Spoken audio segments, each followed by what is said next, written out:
Friend, Hindi और pride में आप सभी का स्वागत है। फ्रेंड्स, आज के सत्र में हम चर्चा करने वाले हैं अमृतलाल नागर द्वारा रचित कालजयी कृति, जो कि तुलसीदास के जीवन पर आधारित उपन्यास है मानस का हंस। मानस का हंस उपन्यास आपके यूजीसी नेट के यूनिट 6 जो कि उपन्यास विधा के अंतर्गत एक महत्वपूर्ण उपन्यास है जो हमारे पाठ्यक्रम में रखा गया है, और इसके बारे में हम इसके इम्पॉर्टेंट पंक्तियों को यानी पात्र परिचय, संपूर्ण सारांश, भूमिका और साथ ही साथ जो भी इम्पॉर्टेंट तथ्य होंगे उन पर चर्चा करेंगे। और इनके लेखक अमृतलाल नागर जी, उनके बारे में, उनके जीवन वृत्तांत संबंधित, उनका व्यक्तित्व कैसा रहा है, उनका कृतित्व क्या रहा है, उन पर भी बात करेंगे। तो यहाँ पे सिलेबस देखने से पूर्व आप देखिए, और एक चीज आपको ये बता दें कि आज का जो सत्र आयोजित किया जा रहा है, ये संपूर्ण परिचय आपको मानस के हंस से संबंधित, साथ ही इनके लेखक से संबंधित, यानी ये वीडियो अपने आप में कंप्लीट होगा जो आपको मानस के हंस में यानी उपन्यास में आपको किन चीजों पे ध्यान रखना है उनके बारे में संक्षेप कथा सारांश के माध्यम से अपने आप में कंप्लीट होगा।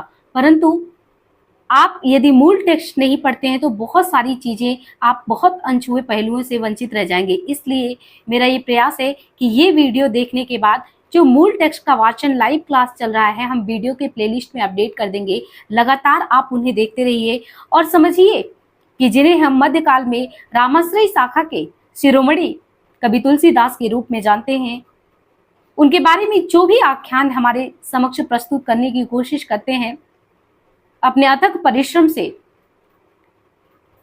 अमृतलाल नागर जी वो अनछुए पहलू उस संत का कि कैसे संघर्षरत जीवन में, यानी एक जो बाल्या अवस्था में एक बच्चा जिसके ऊपर माँ का साया उड़ जाता है, मुनिया दासी रहती हैं, फिर पार्वती अम्मा 7 वर्ष के अवस्था में उस बच्चे से वो दासी जो माँ है, माँ की तुल्य थी, उनका भी साया छूट जाता है। बाबा नरहरि दास जो उनके शिक्षा गुरु अभिभावक बन के भूमिका अदा करते हैं, फिर कैसे वो पूरे भारत का या मध्यकालीन शिरोमणि रूप में हमारे समक्ष आता है।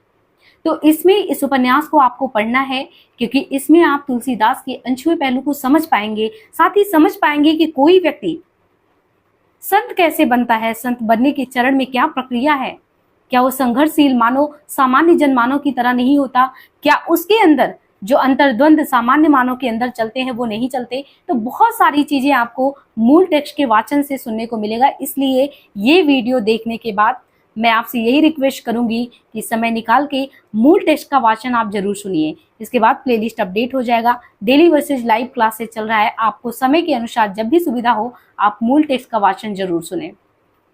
तो चलिए हम यात्रा शुरू करते हैं। आप सभी के लिए हमने एक इंडेक्स जो है आपके लिए तैयार किया था। हमने टारगेट रखा था कि कुल 13 उपन्यास हमारे सिलेबस में लगा है। एक चीज बता दें, बहुत सारे स्टूडेंट यूजीसी नेट की प्रिपरेशन में होंगे जिनमें ये सिलेबस में लगा है, अदरवाइज बहुत सारे ऐसे स्टूडेंट हैं जहाँ पे मानस का हंस नहीं लगा है। फिर भी अगर आप हिंदी साहित्य के गंभीर विद्यार्थी हैं तो हम आपसे यही कहेंगे कि एक बार समय निकाल के आप जो अच्छे उपन्यास है, गोदान है, मैला आंचल है और तुलसीदास पे आधारित ये उपन्यास है या खंजन नयन है, इनको आपको पढ़ना चाहिए, समझना चाहिए। अगर आपने इनके विषय वस्तु को नहीं समझा, कंटेंट को नहीं समझा, तो फिर हिंदी साहित्य में उपन्यास विधा में आपने समझा क्या। वैसे भी हम आपके लिए एक सीरीज लेकर इसके समानांतर चल ही रहे हैं। हिंदी गद्य साहित्य जो रामचंद्र तिवारी जी का है, उसमें आपको उपन्यास से रिलेटेड सारी चीजें करा रहे हैं, और साथ ही आपको जो आपके सिलेबस में कुल 13 उपन्यास लगे हैं यूजीसी नेट के पाठ्यक्रम में, उसको भी हमने मूल टेक्स्ट से साथ वाचन करने का बेड़ा उठाया। बस आप सभी का सहयोग चाहिए।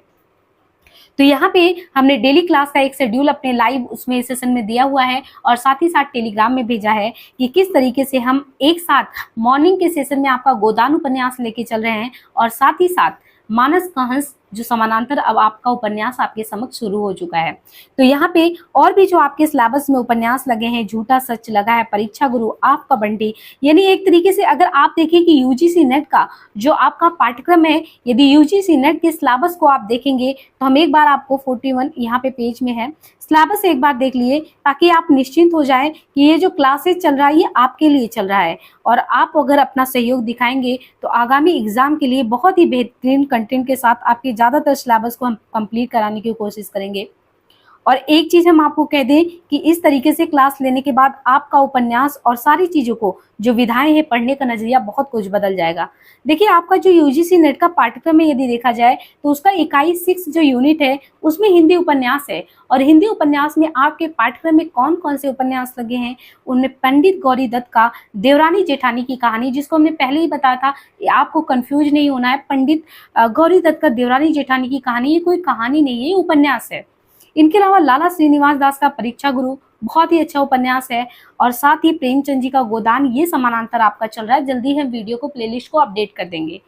ऐसा हो ही नहीं सकता कि किसी भी विद्यार्थी के हिंदी साहित्य के सिलेबस उसमें गोदान नहीं लगा हो, चाहे वैकल्पिक विषय हिंदी साहित्य हो, डीएसएसबी हो, टीजीटी, पीजीटी या जितने भी हायर कमीशन का हो, एमपीपीएससी हो, एचपीएससी हो, सभी जगह लगा होता। और ना भी लगा हो तो भी आप हिंदी साहित्य के विद्यार्थी हैं तो इतनी महाकाव्यात्मक, जिसको महाकाव्य का दर्जा दिया जाता है, लगभग हिंदी साहित्य जगत में गोदान के अगर मर्म को आपने नहीं समझा, होरी के जीवन को नहीं समझा, मालती मेहता के संवाद के माध्यम से स्त्री पुरुष संवाद के साथ ही दाम्पत्य जीवन का क्या पक्ष और विपक्ष होता है, यानी बहुत सारे विभिन्न अंशों को जिस तरीके से सारे दर्शन को अपने आप में समग्र चिंतन के साथ प्रेमचंद जी ने रखा नहीं है, जो रखा है, अगर आपने उनके दर्शन को नहीं समझा तो फिर अपने उपन्यास विधा में पढ़ाई क्या। इसलिए हम आपसे ये कहेंगे कि इस चैनल पे आपको जो मूल टेक्स्ट के साथ वाचन कराया जा रहा है उनको आप वो बहुत ही गंभीरता से, बहुत धैर्य के साथ सुनना है। भले वो 2 घंटे का है, 3 घंटे का है, विश्वास मानिए एक बार सुनने के बाद आपका नजरिया बहुत बदल जाएगा उपन्यास के प्रति। तो चलिए हम आज के सेशन पे अपनी बात करते हैं। बाकी आपके पाठ्यक्रम में एक बार दिखा देते हैं आपको कि पंडित गौरी दत्त का देवरानी जेठानी की कहानी हो, लाला श्रीनिवास दास का परीक्षा गुरु उपन्यास हो, प्रेमचंद जी का गोदान है, याज्ञे का शेखरी जीवनी भाग 1, हजारी प्रसाद द्विवेदी जी का बाढ़ भट्ट की आत्मकथा आपके सिलेबस में है। इनके अलावा फणीश्वर नाथ रेणु जी का मैला आंचल, इसके अलावा यशपाल जी का झूठा सच, अमृतलाल नागर जी का मानस का हंस उपन्यास, भीष्म शाहनी का तमस उपन्यास, श्रीलाल शुक्ल का राग दरबारी उपन्यास, कृष्णा सोपती का जिंदगी नामा उपन्यास, मनु भंडारी जी का आपका बंटी उपन्यास, जगदीश चंद्र इनका है धरती धरना अपना, जो कि एक तरीके से दलित साहित्य के केंद्र में बहुत ही मार्मिक घटनाओं का वर्णन किया गया है। तो ये आपका यूजीसी नेट का सिलेबस देखिए, आपके 10 यूनिट होते हैं और लगभग हर एक यूनिट से क्वेश्चन भी आते हैं। तो हमने यूजीसी नेट का आपका सिलेबस कैसे इकाई भाषा खंड, फिर हिंदी साहित्य के इतिहास, फिर ऐसे ही सिलेबस बढ़ता जाता है। तो आपको फुली डेडिकेट होके आपको जो यूजीसी का यूनिट 6 है, जो कि उपन्यास विधा से संबंधित यूनिट है, उसको हम बहुत सिंसियरली करा रहे हैं और मुझे उम्मीद है कि आप लोग अपना सहयोग पूरी तरह देंगे। तो अब हम बात करते हैं, कोई भी उपन्यास पढ़ना है तो एक बार हम उपन्यास की भूमिका पे जाते हैं और भूमिका के बाद जो इसके लेखक हैं उनके व्यक्तित्व और कृतित्व का समग्र अंकन या समझते हैं उनके प्रयास को। इसके बाद हम मूल कंटेंट पे आते हैं। तो देखिए यहाँ पे जो सबसे पहले हम बात करें आपको भूमिका, तो भूमिका जो है आपका यहाँ से शुरू होता है।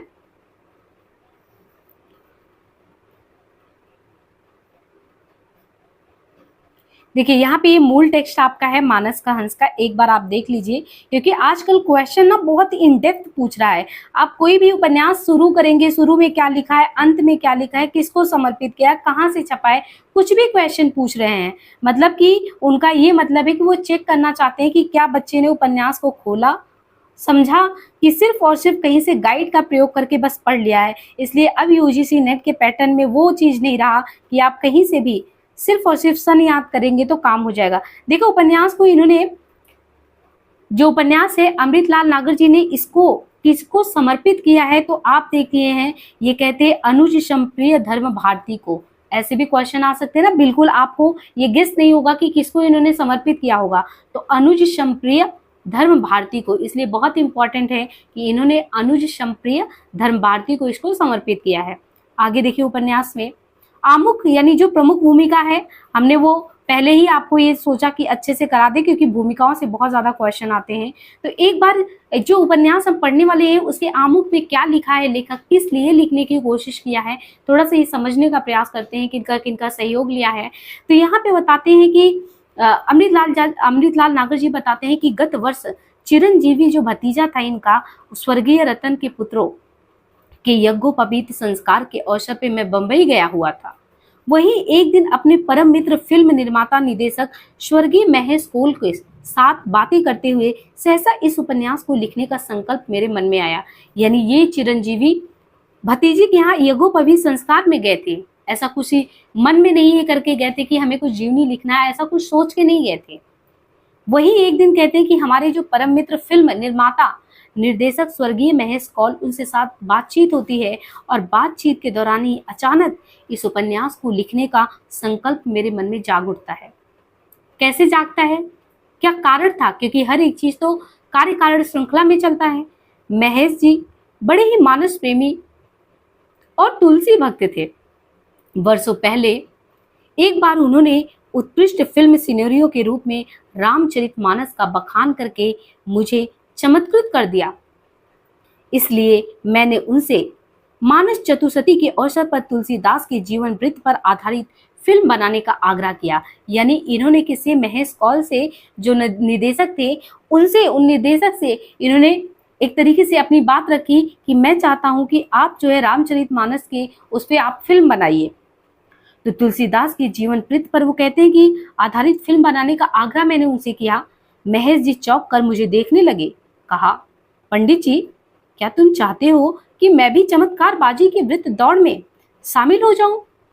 गोसाई जी की प्रमाणिक जीवन कथा है कहाँ, कैसे उनके उस पर फिल्म बना दूं? ये सच है कि गोसाई जी की सही जीवन कथा नहीं मिलती। यो कहने को तो उनके ऊपर जो रचनाएं हैं रघुवर दास, बेनी माधव दास, कृष्ण दत्त मिश्र, श्री विनाश राय और संत तुलसी साहब के लिखे गोसाई जी के 5 जीवन चरित्र का यहाँ पे वर्णन किया गया है। किसका किसका? रघुवर दास का, बेनी माधव दास का, कृष्ण दत्त मिश्र का, श्री विनाश राय का और संत तुलसीदास। वैसे तो आपको 5 जीवन चरित्र का वर्णन मिलता है, किंतु विद्वानों के मत के अनुसार वे प्रमाणिक नहीं माने जा सकते। रघुवर दास अपने आप को गोस्वामी जी का शिष्य बतलाते हैं, लेकिन उनके द्वारा प्रेरित, यानी रघुवर जी को कह रहे हैं कि वो तो अपने को गोस्वामी जी का चेला बनाता है, शिष्य बताते हैं। लेकिन उन्होंने जो लिखा है तुलसी चरित की बातें स्वयं गोस्वामी जी की आत्मकथा परक कविताओं से मेल नहीं खाती। संत बेनी माधव दास लिखित मूल गोसाई चरित में, उसमें भी गोसाई जी के जन्म, यज्ञोपवीत, विवाह, मानस समाप्ति आदि से संबंधित जो भी तिथिवार और संबंध दिए गए हैं, वे भी डॉक्टर माता प्रसाद गुप्त और डॉक्टर रामदत्त भारद्वाज की जांच कसौटी पर खरे नहीं उतरते। इसी प्रकार गोस्वामी जी के अन्य जीवन चरित्र भी सच से ज्यादा झूठ कहीं लगते हैं। परंतु ये मानते हुए भी कि कवितावली, हनुमान बाहुक और विनय पत्रिका आदि रचनाओं में तुलसी के संघर्ष भरे जीवन की ऐसी झलक मिलती है जिसे नजरअंदाज नहीं किया जा सकता। किंवदंतियों में जहां अंधश्रद्धा भरा झूठ मिलता है, वहीं ही ऐसी हकीकतें भी नजर आती हैं जिनमें गोसाई जी की आत्मपरक कविताओं का तालमेल बैठ जाता है। इसके अलावा मेरे मन में तुलसीदास जी की ड्रामा प्रोड्यूसर और कथावाचक वाला रूप भी सामने आता है, जिसके कारण मैं मित्रवर महेश जी की बात के विरोध में चमत्कारी तुलसी से अधिक यथार्थवादी तुलसी की वकालत करने लगा। लगभग 5-6 वर्ष पहले एक दिन बनारस में मित्र मंडली में गोसाई जी द्वारा आरंभ की गई रामलीला से संबंधित बातें सुनते सुनते एकाएक मेरे मन में ये प्रश्न उठा कि तुलसी बाबा ने किसी एक स्थान को अपनी रामलीला का आधार क्यों नहीं बनाया? पूरे नगर में ऐसा क्यों जाल उन्होंने फैला दिया? कहीं वो लंका, कहीं राजगद्दी, कहीं नकटैया, अलग अलग मोहल्लों में अलग अलग लीलाएं करने के पीछे कारण क्या था? उनका खास उद्देश्य क्या रहा होगा इसके पीछे? शौकिया तौर से रंगमंच के प्रति कभी मुझे भी सक्रिय लगाव रहा है। एक पूरे शहर को रंगमंच बना देने का ख्याल अपने आप में बड़ा शानदार ख्याल है, लेकिन मेरा मन ये मानने को तनिक भी तैयार नहीं होता कि तुलसीदास जी ने प्रयोग के लिए प्रयोग वाले सिद्धांत के अनुसार ऐसा किया होगा कि अलग अलग जो प्रसंग है वो अलग अलग खेला जाए। खैर, तभी ये भी जाना कि रामलीला कराने से पहले गोसाई जी ने बनारस में नख नथैया लीला, इनके अलावा प्रहलाद चरित और ध्रुव लीलाएं भी कराई थी। तो इन्होंने कहा कि जब हम उनको जानने का प्रयास करने की कोशिश में आगे बढ़ने लगे, तभी हमें पता चला कि गोसाई तुलसीदास जी ने नख नथैया लीला, प्रहलाद लीला और ध्रुव लीलाएं भी कराई थी। इनमें जो ध्रुव लीला है उसको छोड़ दें तो बाकी लीलाएं आज तक बराबर होती आ रही हैं। ये तीनों लीलाएं किशोरों और नवयुवकों से संबंधित लीला है। ये बात भी उसी समय ध्यान में आई थी। अपने प्रिय बंधु अशोक जी, जो इन दिनों लखनऊ से प्रकाशित होने वाले दैनिक समाचार, तो इन्होंने किसका जिक्र किया? प्रिय बंधु अशोक जी का। कहते हैं कि अपने प्रिय बंधु अशोक जी, जो हमारे प्रिय बंधु अशोक जी हैं, जो इन दिनों लखनऊ से जो प्रकाशित होने वाला दैनिक समाचार पत्र है स्वतंत्र भारत, उसके संपादक हैं, उनसे एक बार प्रसंगवती जानकारी मिली कि बनारस की रामलीला में जो है केवट, अहिर, ठठेरे, ब्राह्मण, क्षत्रिय आदि सभी जातियों के लोग अभिनय करते हैं। काशी में अनेक हनुमान मंदिरों के अलावा जनश्रुतियों के अनुसार कसरत, कुश्ती के अखाड़ों में भी बाबा की प्रेरणा से ही हनुमान जी की मूर्तियां प्रतिष्ठित करने का चलन है। मुझे लगा कि तुलसी और तुलसी के राम आचार्य रामचंद्र शुक्ल के सुझाए शब्द के अनुसार निश्चय ही लोक धर्मी थे, क्योंकि रामचंद्र शुक्ल का जब साहित्य का इतिहास देखेंगे तो उन्होंने एक कृष्ण का लोक रंजक रूप, तो कहीं पे वही तुलसीदास का आप देखेंगे तो लोक मंगलकारी रूप बताते हैं कि कैसे तुलसी ने हर एक तरीके से समन्वय का भाव समाज में स्थापित करने का कार्य किया। तो एक लोक धर्मिता का भाव तुलसी के अंदर था, लोगों में प्रेम, सौहार्द हो, वैमनस्य का भाव नहीं हो। तो यहाँ पे इनको लगता है कि जो तुलसीदास जी के बारे में रामचंद्र शुक्ल जी ने कहा था, वो बात तो सही कहा था। वो तो इस तरीके से लगता है कि सच में वो लोक धर्मिता के लिए ही आगे आए थे सबके। आगे कहते हैं, सिया राम में जग की सेवा के लिए ही तो गोस्वामी तुलसीदास संगठनकर्ता भी हो सकते हैं। रूढ़िपंथियों से तीव्र विरोध पाकर यदि ईर्ष्या आदि जन समुदाय को संगठित करके अपने हक की आवाज बुलंद कर सकते थे, तो तुलसी भी तो कर सकते थे। समाज संगठनकर्ता की हैसियत से सभी को कुछ ना कुछ व्यवहारिक समझौते भी करने पड़ते ही हैं। तुलसी और हमारे समय में गांधी जी ने भी वर्ण आश्रमियों से कुछ समझौते किए, पर उनके बावजूद इनका जनवादी दृष्टिकोण अस्पष्ट है। तुलसी ने वर्णाश्रम धर्म का पोषण भले ही किया हो, पर संस्कारहीन, कुकर्मी, ब्राह्मण, क्षत्रिय आदि को लताड़ने में वे किसी से पीछे नहीं रहे। तुलसी का जीवन संघर्ष, विद्रोह और समर्पण भरा है। इस दृष्टि में वह अब भी प्रेरणादायक है। महेश जी की बात के उत्तर में ये तमाम बातें उस समय कुछ यूं संवर के उतर की खुद मेरे मन में भी उपन्यास लिखने के लिए प्रेरित हो उठे। महेश जी भी ऐसे जोश में आ गए कि अपनी लट चाबी मुझे 2 महीनों में फिल्म स्क्रिप्ट लिख डालने का हुक्म फरमा दिए। मैंने कहा, पहले उपन्यास लिखूंगा, तब तक तुम अपनी हाथ लगी पिक्चर अग्निरेखा पूरी कर लो। किंतु नियति ने महेश जी को अग्निरेखा लागने की दी। गत 2 जुलाई को उनका देहावसान हो गया। किताब के प्रकाशन के अवसर पर महेश कौल का न रहना हमको बहुत खल रहा था। ये शब्दों में व्यक्त नहीं कर पाते। ऐसे इस उपन्यास को लिखने में किन किन तुलसीदास की रचनाओं को इन्होंने पढ़ा है उसका जिक्र किया है। जैसे इन्होंने इस उपन्यास को लिखने के क्रम में तुलसीदास जी के कवितावली को और तुलसीदास की कवितावली के अलावा जो विनय पत्रिका है उसको पढ़ा। इसके आगे कहते हैं कि खास तौर पे हमने विनय पत्रिका में तुलसी के अंतर संघर्ष के ऐसे अनमोल क्षण जो संजोए गए हैं, उनके अनुसार ही तुलसी के मनोव्यक्तित्व का ढांचा खड़ा करना मुझे श्रेयस्कर लगा। रामचरितमानस की पृष्ठभूमि में जो मानसकार की मनुष्य छवि निहारने में भी मुझे पत्रिका के तुलसी से ही सहायता मिली। कवितावली और हनुमान बाहुक में खास तौर से और दोहावली और गीतावली में कहीं कहीं तुलसीदास की जीवन झांकियां मिलती है। मैंने गोसाई से संबंधित अगणित किंवदंतियों में से केवल उन्हीं को अपने उपन्यास के लिए स्वीकारा जो कि इसके मानसिक ढांचे पर चढ़ सकती है। तुलसी के जन्म स्थान तथा सुकरखेत बनाम सोरो विवाद में दखल अंदाजी करने की जुर्रत करने की नियत न रखते हुए भी किसको की हैसियत से मुझे इन बातों के संबंध में अपने मन का ऊंट किसी करवट तो बैठाना ही था। कोई उनके जन्म के संबंध में कहीं जन्म स्थान और बताना, कोई कुछ और बताता, लेकिन मुझे तो एक साथ एक जगह पे तो चलना ही था, एक जगह पे टिकना ही था। इसलिए मैंने ये समझा कि राजापुर को ही इनके जन्म स्थान के रूप में चित्रित किया जाए, बताया जाए कि राजापुर ही इनका एक्चुअल में जन्म स्थान था। उपन्यास में एक जगह मैंने नवयुवक तुलसी और काशी की एक वेश्या का असफल प्रेम भी चित्रित किया है। वो प्रसंग शायद किसी तुलसी भक्त को चिढ़ा भी सकता है पढ़ने के बाद, लेकिन ऐसा करना मेरा उद्देश्य नहीं रहा।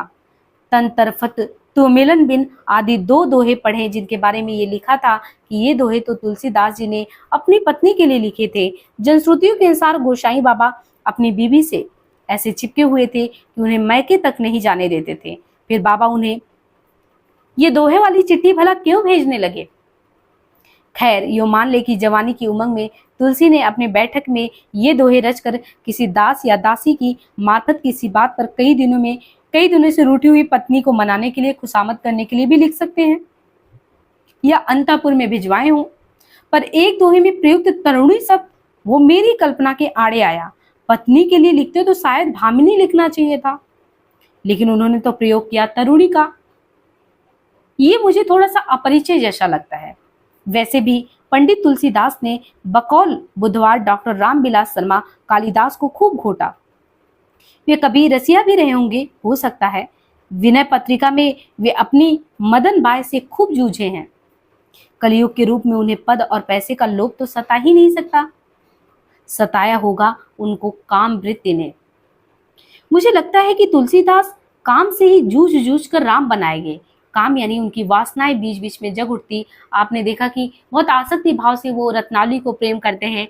फिर इनके संबंध के बारे में काशी की वेश्या के साथ संबंध बताया गया। ये जब तुलसी बहुत ज्यादा प्रसिद्ध होने लगे संत के रूप में, तो जब ये अपने यहाँ पे गांव में आए तो क्योंकि छोटे भाई के तरीके से राजा को मानते थे, तो इन्होंने देखा कि जो भी तरुण युवतियां जो आती थी उनसे मिलने, उनको संत महात्मा मान के इनका मन विचलित हो उठता। उनसे बातचीत करने के बाद ये विचलित हो जाता। इसलिए राजा ने इनको समझाया था कि आपको दाम्पत्य जीवन के दाम्पत्य सूत्र में बंध जाना चाहिए। इस तरीके से वैराग्य या एक संत महात्मा को ये शोभा नहीं देता कि कोई भी तरुण स्त्री आपके सामने आए और उसके कामुक वश में आप अपने आप को खो दे।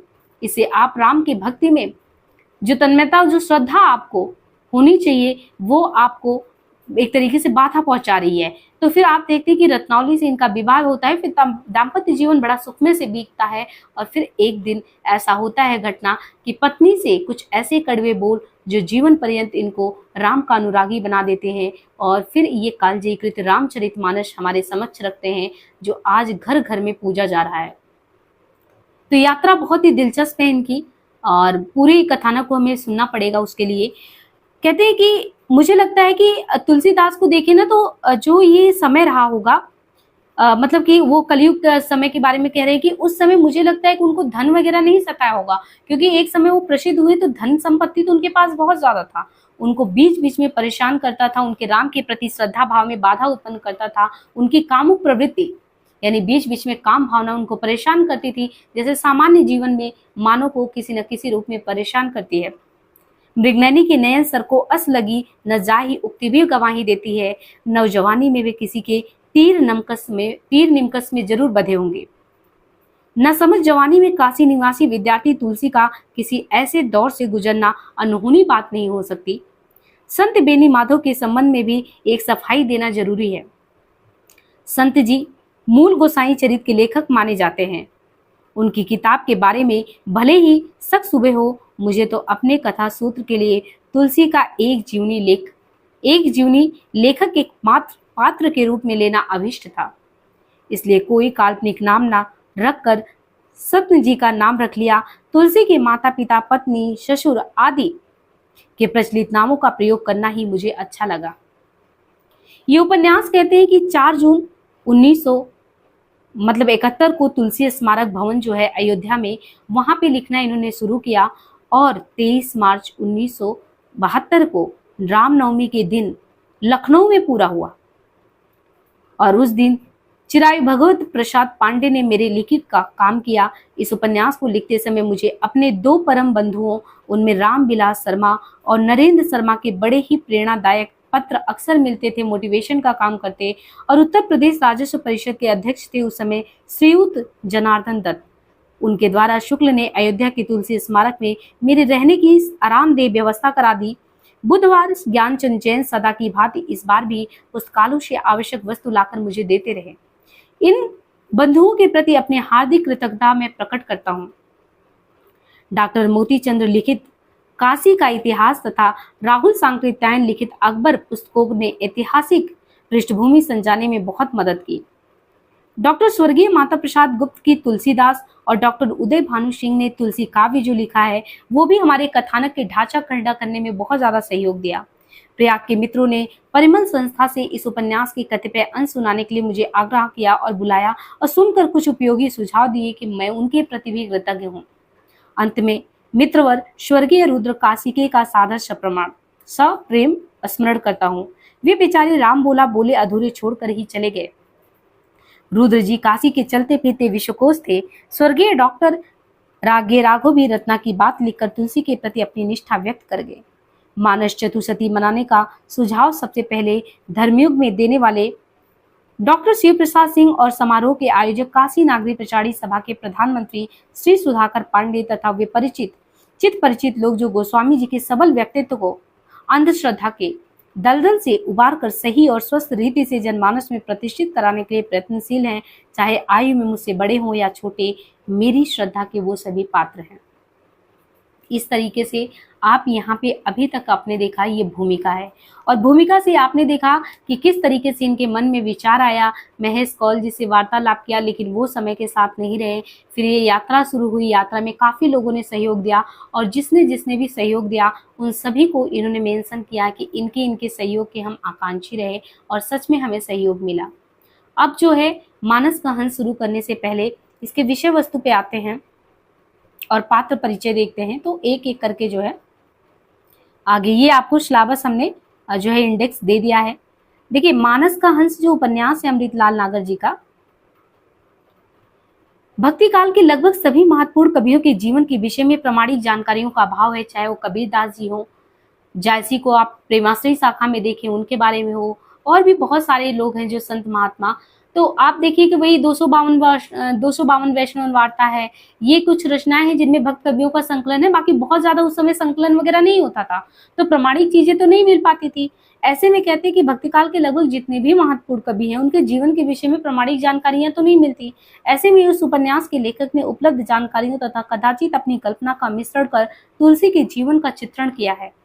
लेखक ने राम बोला से तुलसी तक की यात्रा, राम बोला यानी जब ये बाल्यावस्था में जैसे ही पैदा होते हैं, इनके मुंह में 32 दांत होते हैं और इनके मुंह से निकलता है राम राम, तो उसी समय इनका नाम राम बोला रख दिया जाता है। लेकिन क्योंकि अभुक्त मूल नक्षत्र में पैदा होते हैं, पिता ज्योतिषी होते हैं, और पिता ज्योतिषी आत्माराम से एक तरीके से जो लोग कहते हैं कि आप बिचारिए, आपके पुत्र जो जिस स्थिति में हुए हैं उसी समय तो मुगलों का आक्रमण हुआ है, और जहाँ पे ये विक्रमपुर गांव में रहते हैं वो लूटपाट मच जाता है। तो लोगों ने ये कहा कि आपका ये जो बच्चा जन्म लिया है ये सभी के लिए संकट का कार्य कर रहा है, क्योंकि एक तो ये आते ही अपनी माँ को निगल गया, ऊपर से आते ही आपके गाँव पे इस तरीके से आक्रमण होना, ये शुभ संकेत नहीं है इस बालक का। और पिता बेचारे क्या करते, ज्योतिषी थे, उन्होंने बिचारा अभुक्त मूल नक्षत्र था, उन्होंने सोचा कि सारे ब्राह्मण अगर एकजुट हो जाएंगे तो फिर हम कहीं का नहीं रह जाएंगे।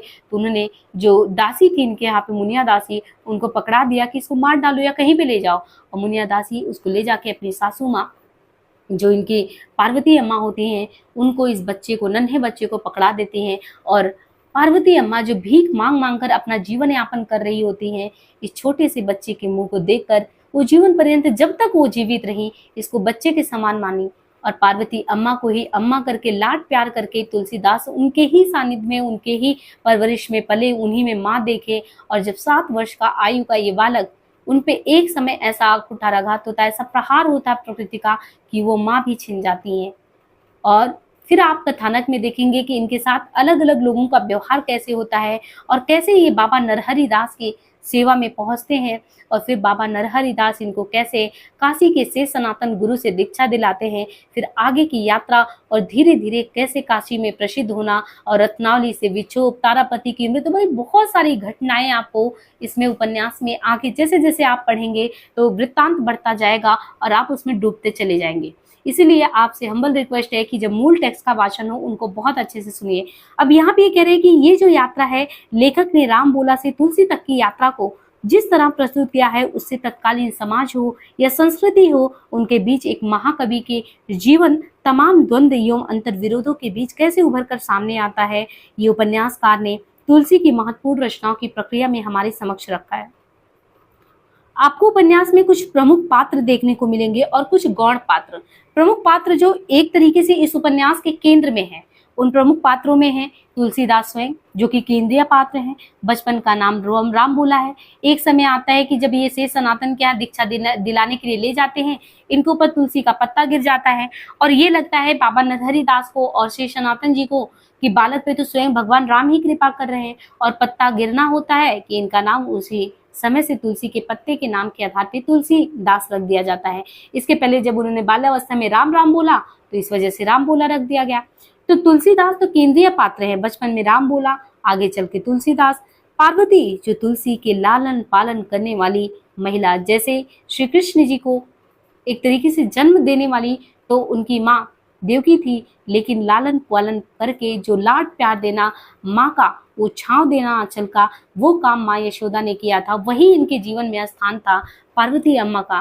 पार्वती अम्मा ने ही इनको जो भी चीज था उतने समय तक सिखाया था। इसके बाद आते हैं एक भावक, एक गुरु और अभिभावक के रूप में नरहरि बाबा। नरहरि बाबा तुलसी के गुरु भी है और अभिभावक भी है। मोहिनी एक वृद्ध कोतवाल की बेटी है जिस पर तुलसी आसक्त है। हालांकि वो मोहिनी जो है वैसे भी आप देखेंगे तो नगर में वो मतलब कि एक आकर्षण के केंद्र थी।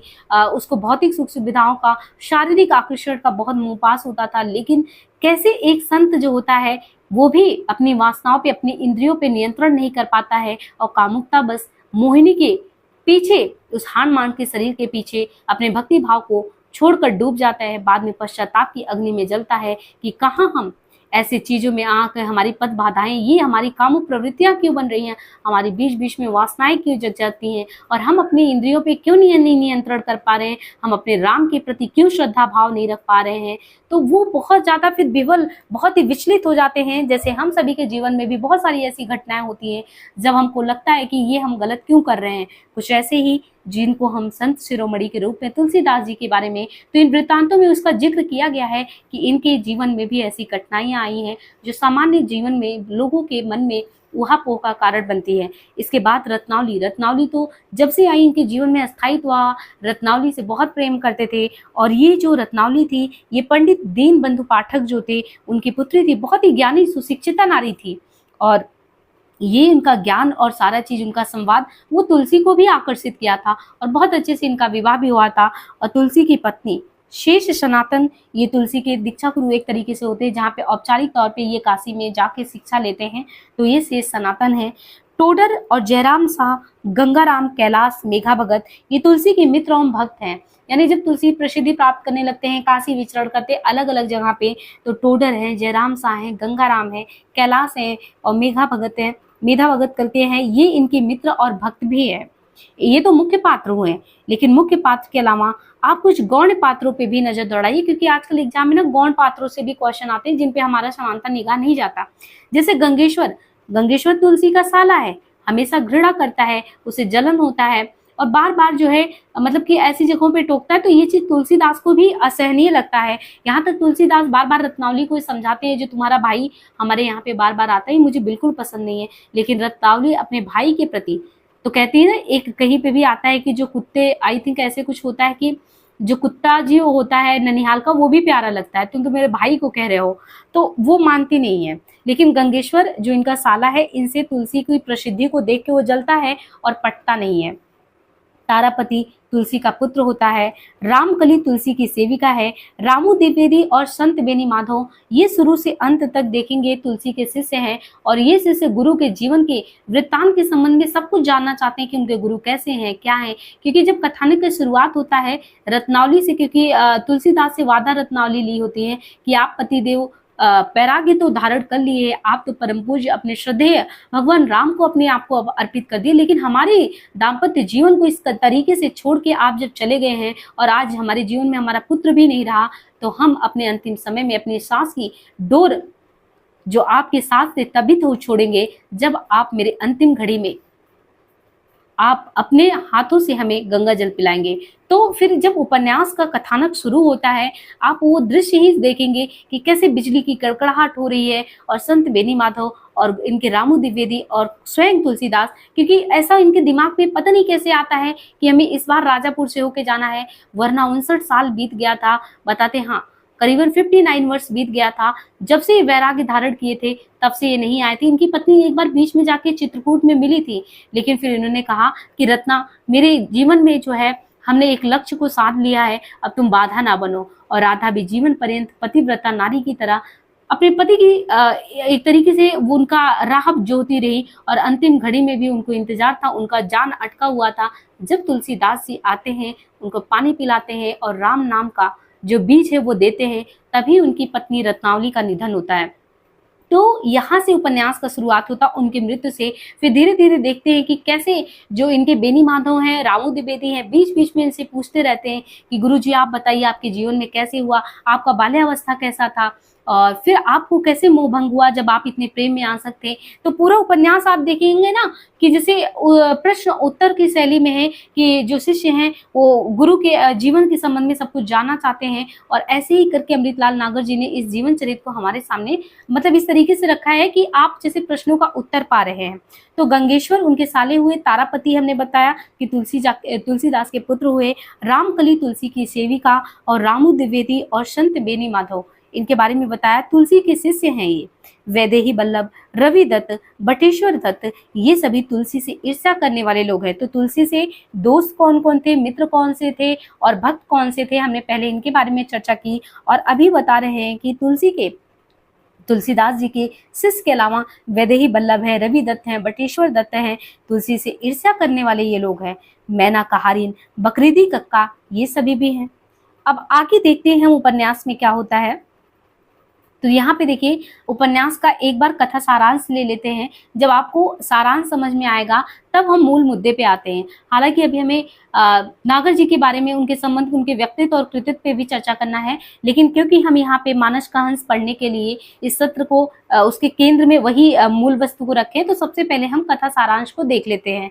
तो देखिए कथा का सार जो शुरू होता है उसका आरंभ अगर देखें तो देखिए किस तरीके से शुरुआत होता है।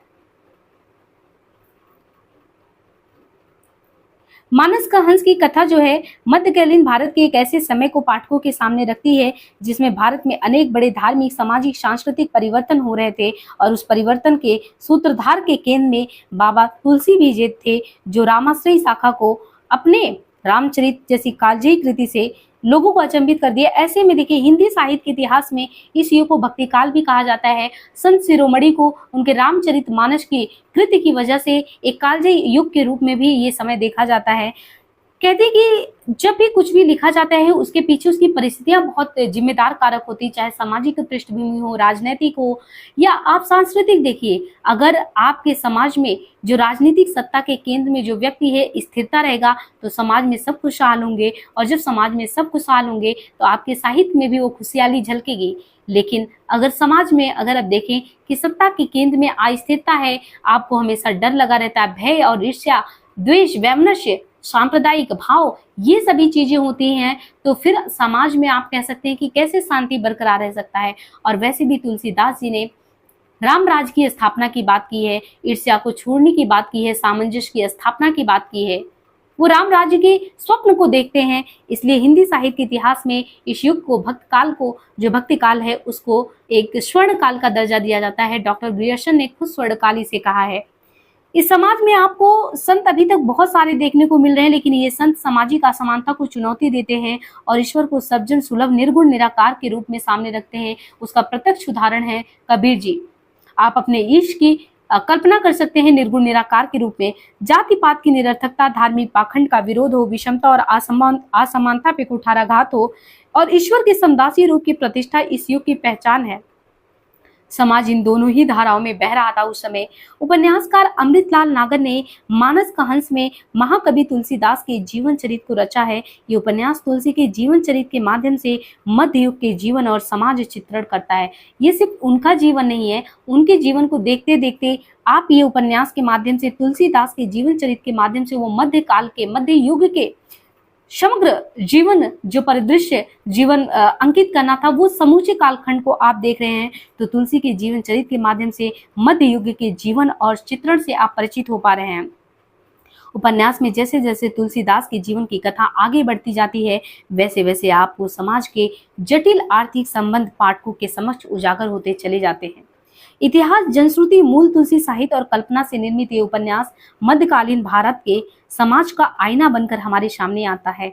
ये उपन्यास मात्र एक व्यक्ति के जीवन का चरित्र नहीं रहता, अभी तो एक व्यक्ति के जीवन संघर्ष के माध्यम से पूरे समाज के उन सभी व्यक्तियों के जीवन संघर्ष बन जाता है जो विपरीत सामाजिक, धार्मिक, आर्थिक परिस्थितियों से टकराता है और अपने जीवन को एक दिशा देता है। अमृतलाल नागर का भाषा संसार उनके अनुभव संसार का प्रतिबिंब है। और अब हम मानस के हंस की कथा सार को देखते हैं, इसके बाद फिर आगे जो है चीजों को लेके चलते हैं। देखिए, मानस का हंस का कथा सार मध्यकालीन हिंदी साहित्य के स्वर्णयुग के रूप में कबीर, जायसी, तुलसी, इन सभी को बहुत सारे लोगों को सुनते हैं, लेकिन अमृतलाल नागर जी ने जो मानस का हंस शीर्षक से एक महत्वपूर्ण कालजयी कृति हमारे समक्ष रखा है, उसके आमुख में हमने पहले ही ये बताया कि अमृतलाल नागर जी स्वयं कहते हैं कि यो कहने को तो रघुवर दास, बेनी माधव, कृष्ण दत्त, अविनाश राय और संत तुलसी साहब के लिखे 5 जीवन चरित हमारे समक्ष उपस्थित हैं, किंतु विद्वानों के मत के अनुसार प्रमाणिक ये नहीं माने जा सकते। पर मानस का हंस इस अर्थ में एक विशिष्ट उपन्यास है क्योंकि इसमें गोस्वामी तुलसीदास की रचना है, जो जनश्रुतियां हैं, इतिहास है, उनके माध्यम से हमने कवि के जीवन को पुनः सृजित करने का कोशिश किया, प्रयास किया है। और वरिष्ठ आलोचक जो विश्वनाथ त्रिपाठी हैं, वो स्वयं लिखते हैं कि आख्यान और जनश्रुतियों की पुनर्रचना इस उपन्यास में बहुत ही प्रभावी ढंग से आया है। आगे कहते हैं कि अज्ञात की रचना आसान है, जो चीज नहीं पता है उसकी रचना तो आसान है, कल्पना की इधर उधर की निर्बाध और पूरी छूट रहती है उसमें। ज्ञात और लोकप्रिय की पुनर्रचना बहुत मुश्किल काम है, ये कल्पना को तय रास्तों पर चलना होता है। अमृतलाल नागर को ज्ञात और लोकप्रिय की पुनर्रचना में महारत हासिल है। तो यहाँ पे वो कहते हैं, उपन्यासकार ने इस उपन्यास में किसी भी प्रकार से महाकवि तुलसीदास का महिमा मंडन नहीं किया है, अपितु इस कृति में तुलसी को एक सामान्य मनुष्य के रूप में चित्रित किया है। ऐसा मनुष्य जो अपने संघर्ष, सुख दुख, लालच, वासनाओं के साथ साथ भक्ति है, सदाचार है, परोपकार है, उन जैसे जीवन के महान लक्ष्यों के साथ जीता है जैसे अंतर्द्वंद एक सामान्य जनजीवन में मनुष्य के जीवन में होता है। वो मात्र आदर्श और सिद्धांतों के निर्वाह करने वाले काल्पनिक पात्र के रूप में नहीं आते, बल्कि समाज के यथार्थ मानव जिन चिंताओं से, जिन अंतर्द्वंदों से अपने जीवन को जीता चला जाता है। तुलसीदास को उस रूप में जो उपन्यास के कथा शिल्पी हैं, उन्होंने इस तरीके से जो है प्रस्तुत किया। इसीलिए देखिए, ये प्रासंगिक हो जाता है। अगर हम किसी, जैसे हम राम की शक्ति पूजा पढ़ते निराला जी की, अगर हम भगवान को एक समान जनजीवन से जोड़ के उनको यथार्थवादी रूप में नहीं दिखाएंगे तो सामान्य जनजीवन मनुष्य क्यों कनेक्ट करेगा। अगर आप भगवान के रूप में दिखाएंगे तो हम उनको कैसे जोड़ पाएंगे, बल्कि उन्हें भी इस तरीके से दिखाया गया है कि कैसे, जिससे सामान्य मानव जब कभी भी विषम परिस्थितियां आती हैं, असत्य पे सत्य की जीत होती, वो विचलित होता, अंतर्द्वंद में होता, निराशा भाव, संत्रासा, कुंठा, सबसे वो ग्रस्त होता है। ऐसे राम की शक्ति पूजा में जब माता जानकी को वो छुड़ा नहीं पाते, तो जैसे सामान्य मनमानव जो उसका मना ग्रंथि है वो बहुत परेशान होता, हताश होता है, वैसे भगवान राम हताश होते हैं। तो हमारी रचनाओं की कालजयी कृतियां जो प्रासंगिकता अपने साथ लेके चल रही हैं, उसमें यथार्थवादी अंकन है, ना कि एक तरीके से जैसे आपने पूर्ववर्ती उपन्यास, जब शुरुआती उपन्यास आपको बताया था, छिछला उपन्यास, जिनमें आपको कुछ भी यथार्थ अंकन नहीं मिलता, सिर्फ और सिर्फ मनोरंजन या उद्देश्यपूर्ण में आदर्शवादी सोच, या मनोरंजन के केंद्र में आपको है अय्यारी, तिलस्मी, जासूसी, ऐसे उपन्यास जो सिर्फ आपको मनोरंजन और कुछ भी उद्देश्यपूर्ण चीजें नहीं देते थे। ये उपन्यास अपने आप में यथार्थ जीवन का सच्चा परिदृश्य हमें दिखाता है। तो यहाँ पे ये कह रहे हैं कि उपन्यास की रचना शैली में कथानायक तुलसीदास अपने जीवन के महत्वपूर्ण प्रसंगों, विभिन्न प्रश्नों के उत्तर देते हुए वो कहते हैं कि कभी राम, कभी बेनी माधव, कभी बाल सखा राजा भगत के अनुरोध पर स्मृतियों की ये यात्रा चलती ही रहती है। उपन्यास की कथा का स्रोत तो सीमित हो सकता है, पर उसका कथानायक विस्तृत होता है। ई.एम. फोस्टर का नाम आपने जब हिंदी साहित्य का इतिहास हमने पढ़ाया था, तो ई.एम. फोस्टर का नाम आपने वहां पे सुना होगा। ई.एम. फोस्टर ने अपनी पुस्तक उपन्यास के पक्ष में कथानक को परिभाषित करते हुए लिखा है कि हमने कहानी को कालक्रम में नियोजित घटनाओं के वर्णन के रूप में परिभाषित किया है। कथानक भी घटनाक्रम का विवरण है, लेकिन यह कारण तत्व पर ज्यादा जोर देता है। यहाँ इस तरह से देखें, इसमें जो कथा सूत्र पिरोया गया है वो अमृतलाल नागर ने मानस के हंस में महाकवि तुलसी के जीवन को पूरी कार्यकारण श्रृंखला में हमारे समक्ष प्रस्तुत किया है। अनेक स्थानों पर वे तुलसी साहित्य के साक्ष्य को लेकर चलते हैं, और जैसे ही आप निरंतर पढ़ते जाते हैं, आप अमृतलाल नागर जी उनके जीवन के जो बाह्य पक्ष हैं और अंतर्द्वंद वाले पक्ष हैं, दोनों को उजागर करते हैं। अमृतलाल नागर भी मानस का हंस में अपने युग परिवेश को अपने पात्रों के माध्यम से जीवंत कर देते हैं। उपन्यास मानस का हंस की कथा को प्रारंभ, मध्य और अंत में स्पष्टता बांटा जा सकता है, और हर भाग का अपना सौंदर्य है, वैशिष्ट्य है और महत्व है। मानस का हंस की कथा का प्रारंभ महाकवि तुलसी के कठोर और कष्टप्रद बचपन से शुरुआत होता है और वहां से यात्रा शुरू होती है और कैसे युवा तुलसी के मन में प्रेम प्रसंग और साथ ही साथ शिक्षा प्राप्ति तक ये चलता रहता है। कहानी के मध्य में पाठक तुलसीदास को एक स्थापित कथावाचक बनते और गृहस्थ जीवन के मध्य में पाठक तुलसीदास को दिखाया गया है। यहाँ पर तुलसी के भीतर के कवि को प्रौढ़ होता दिखाया गया है। कथाकांड तुलसीदास की गृहस्थ आश्रम से विमुख होने तथा रामचरितमानस के रचयिता के रूप में स्थापित होने की कथा को रखता है। ये समय तुलसीदास के विरुद्ध चल रहे षड्यंत्रों और उन पर तुलसी की विजय का समय भी है। कथा के अंत में वृद्धावस्था संबंधी समस्याओं से महाकवि तुलसी की मृत्यु को दर्शाया गया है, यानी उनके बाल्यावस्था से लेके जड़ अवस्था होने तक, या कह सकते हैं कि तुलसीदास की मृत्यु तक की यात्रा को बहुत अच्छे से यहाँ पे पिरोया गया है और हमारे समक्ष रखा गया है। अब देखिए कथा का प्रारंभ कहाँ से होता है, जो शुरुआत होता है। कहते हैं कि कथा का जो प्रारंभ है, कथा का प्रारंभ तुलसीदास की पत्नी के देहांत यानी उनकी पत्नी रत्नावली, हमने कहा था कि रत्नावली जी ने वादा किया था कि आप जाइए, वैराग्य धारण कर रहे हैं, मैं पथबाधा नहीं बनूंगी, बस मेरा एक जीवन का जो खुद का साध्य है अपने पति से, अपने दाम्पत्य प्रेम से, जो हम अधिकारी भी हैं उसके, बस आपसे यही उम्मीद करते हैं कि आप मेरे जीवन में उस क्षण होंगे जब हम आपको सबसे ज्यादा याद करेंगे, यानी अपने मृत्यु शैया पर। तो ये कथा का प्रारंभ भी वहीं से शुरू होता है कि कथा का प्रारंभ तुलसीदास की पत्नी के देहांत के साथ होता है, जहां लगभग 6 दशक के बाद तुलसी रत्नावली को देखते हैं। यही से कथा अतीत और वर्तमान के 2 हिस्सों में बंटकर हमारे सामने चलने लगती है। उम्र के अंतिम पड़ाव पर खड़ी तुलसी जैसे अपने जीवन के अनुभवों का पिटारा खोल देते हैं। तुलसी का प्रारंभिक जीवन बहुत ही कष्टप्रद रहा। वो राजापुर गांव में पूर्व में विक्रमपुर में एक विद्वान ब्राह्मण आत्माराम के घर अभुक्त मूल नक्षत्र में जन्मे तुलसी की माता तुलसी का देहांत उनके जन्म के समय ही हो जाता है। पिता ने अपशगुन मानकर बच्चे को दासी के हाथ फेंकवा दिया, पर वो दासी फेंक नहीं पाई। उस नन्हे बालक को पार्वती नाम की वृद्धा महिला को सौंप दी और वृद्धा पार्वती के साथ बालक राम बोला भिक्षा मांग मांग कर गुजारा करने लगा। अनेक बार अबूझ बालक राम बोला को अपमान और मार भी झेलने पड़ते। बालक राम बोला भजन गाता और कहीं दुत्कारा जाता, कहीं मारा जाता, बहुत ही प्रताड़ित होता। बालक राम बोला जब भजन गाता तो भी लोग उसको नहीं समझते, अपमानित करते, जिससे तंग आकर वो प्रण लेता है कि वो कभी भिक्षा नहीं मांगेगा। पार्वती अम्मा बालक को समझाती हैं कि ये अपमान तो बच्चे तपस्या है, तो इसे घबरा क्यों रहा है? तू जो आज बोल रहा है, जो गली गली जाके भिक्षा मांग रहा है और कथा वाचन करता है, जो लोग तुझको एक तिरस्कृत करते हैं, उसको तिरस्कार की भावना से मत देखो। अपमान तो एक तपस्या है जीवन में, इसलिए निराश ना हो।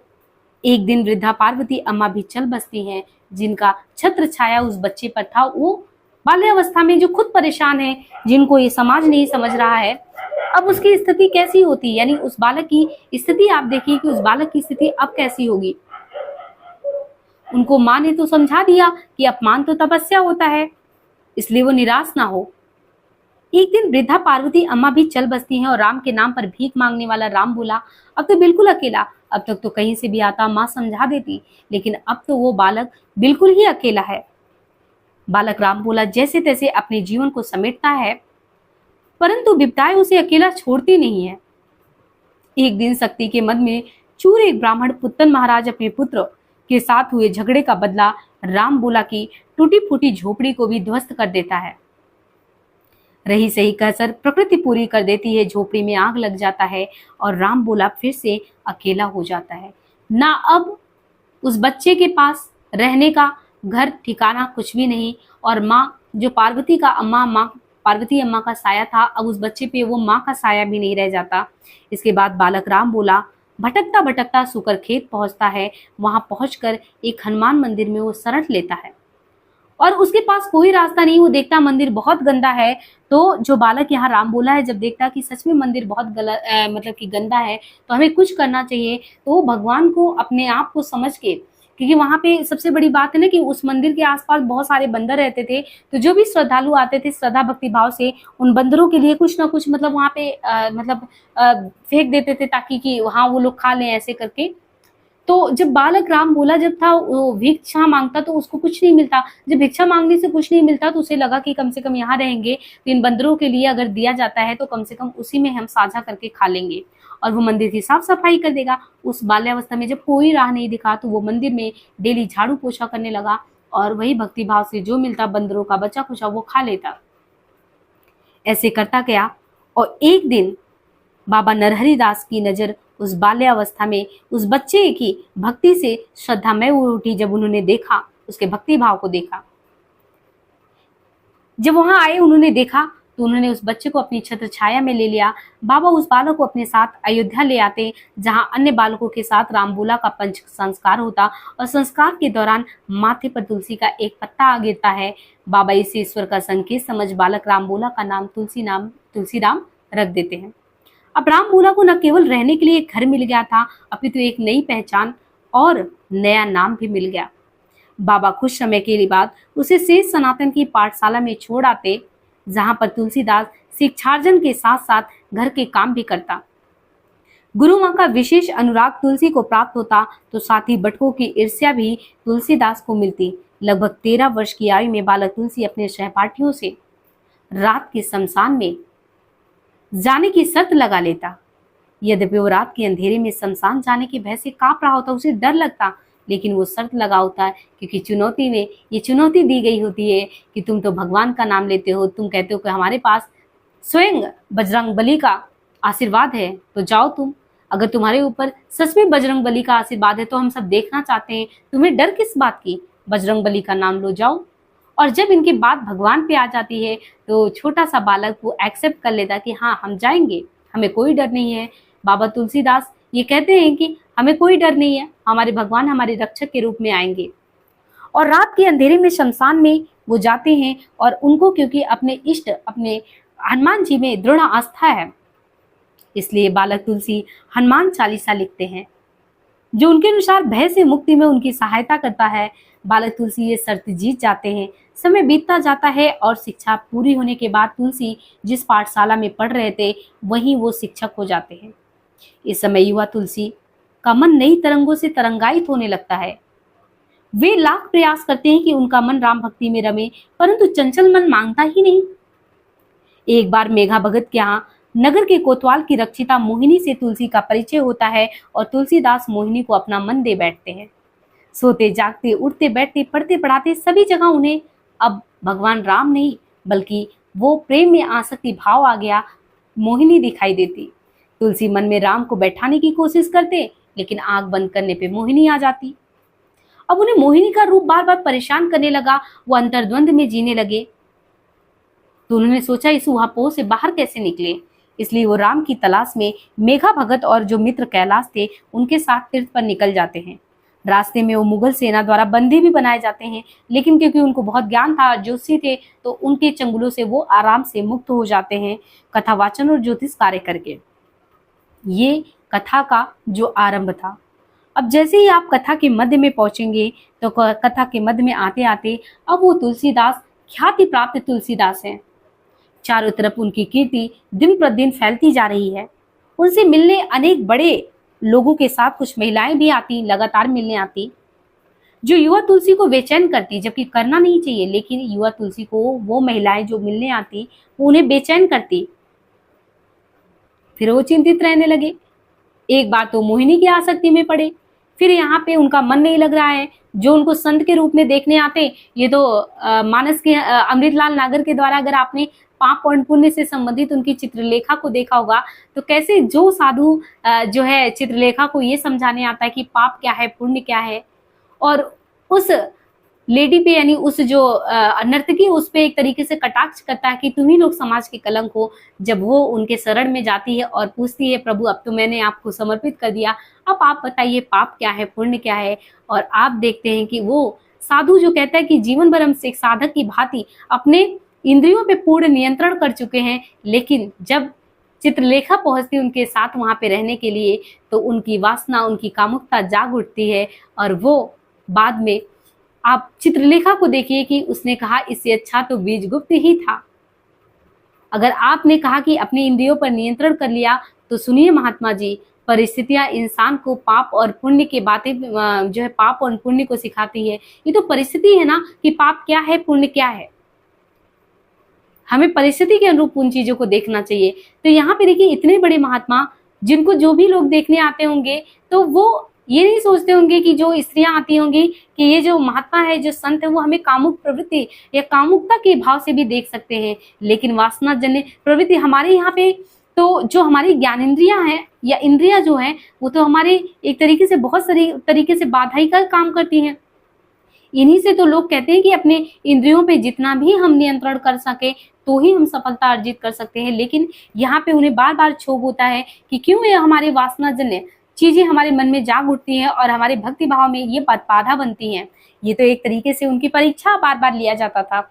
तो वो जब आते इस तरीके से होते, बेचैन हो जाते, और जो उनके साथ राजा जो थे, उनके अनुज राजा, वो देखते, उन्होंने सलाह दिया कि आपको दाम्पत्य प्रेम में बंध जाना चाहिए, दाम्पत्य जीवन में बंध जाना चाहिए। तो आपको जो इन चीजें विचलित करती हैं, ये चीजें आपको विचलित नहीं करेंगी। और आगे देखते हैं इनका विवाह भी रत्नावली से होता है, खुद की प्राप्ति तारापति होते हैं, बहुत जीवन में ठहराव आ चुका होता है, लेकिन फिर वही आसक्ति, पत्नी के प्रति अत्यधिक आसक्ति। तो यहाँ पे आप देखिए कि इससे बचने के लिए मित्र राजा भगत उनको विवाह के लिए तैयार करते हैं, और तुलसीदास का विवाह बहुत अच्छे से होता है, सुशिक्षिता रत्नावली के साथ होता है, बहुत ही प्रसन्नचित जीवन बीतता है। रत्नावली उनके जीवन में एक अस्थायित्व लेकर आती है। उन्हें एक पुत्र की प्राप्ति भी होती है जिसका नाम तारापति रखा जाता है। एक तरफ तुलसीदास का मान सम्मान कीर्ति बढ़ रहा है दिनों दिन, उसी तरह जैसे आपका मान सम्मान और जैसे आपकी कीर्ति बढ़ती जाती है, आपके आलोचक भी एक से बढ़ के एक आते हैं। जिन तुलसीदास का जीवन अभाव का एक कुंडली सा था, जहाँ पे कोई नहीं था, आज जब वो कीर्तिमान स्थापित करते जा रहे हैं तो न जाने कितने ईर्ष्या करने वाले निकल आते। वैसे ये दो दर्जे का व्यवहार समाज में सदैव से बना रहा, चाहे आज की बात हो चाहे पहले की हो। जब तक आप प्रसिद्ध नहीं है, आप संघर्ष के घटाटोप में, तब तक आपके साथ कोई नहीं है। और जैसे ही आपकी कीर्ति लगातार बढ़ने लगती है, आपको कुछ नहीं पता चलता कि आपके ये खुशहाली में कोई शरीक क्यों नहीं होने आता, बल्कि आपसे ईर्ष्या भाव करने वाले ये नए लोग कहाँ से जन्म लेते हैं जिनसे आपका कोई संबंध नहीं था। वैसे ही तुलसीदास के साथ भी होता है। और तुलसीदास का जब विवाह होता है और जिस तरीके से उनकी कीर्ति लगातार बढ़ने लगती है, हमेशा आप देखते हैं कि उनका मान सम्मान बढ़ रहा। उनका ईर्ष्या तो खुद उनकी जो पत्नी है, उसका भाई, जो रत्नावली का भाई होता गंगेश्वर, वो भी करने लगता है। हमेशा तुलसी के कार्य में हस्तक्षेप करता है। तुलसीदास उसे अपने घर नहीं आने देने के लिए रत्नावली को आदेश देती हैं, परंतु रत्नावली इसे नहीं स्वीकारती। तो वे स्वयं ही अन्यत्र जीविकोपार्जन के लिए घर से चले जाते हैं। बनारस में इनके गुरु भाई गंगाराम के यहाँ ये ठहरते हैं और रामाज्ञा प्रश्न की रचना भी करते हैं। यहाँ पर गंगाराम की भरपूर सहायता करते हैं, जिससे उन्हें काफी धन की प्राप्ति होती है, जिसकी हुंडी लेकर वे वापस घर आते। ये प्रसंग बहुत अद्भुत है।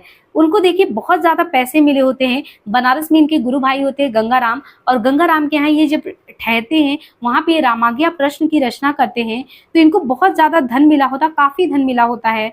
और जब उसकी हुंडी लेकर वो घर आते हैं तो पता चलता है कि रत्नावली तो अपने पिता के घर है। वे उनसे मिलने की उत्कट इच्छा लिए आंधी पानी की परवाह किए बिना रात में ही पहुंच जाते हैं, जहां गंगेश्वर यानी उनका भाई, उनका साला जो था, रत्नावली का जो भाई था, गंगेश्वर उनका अपमान करता है।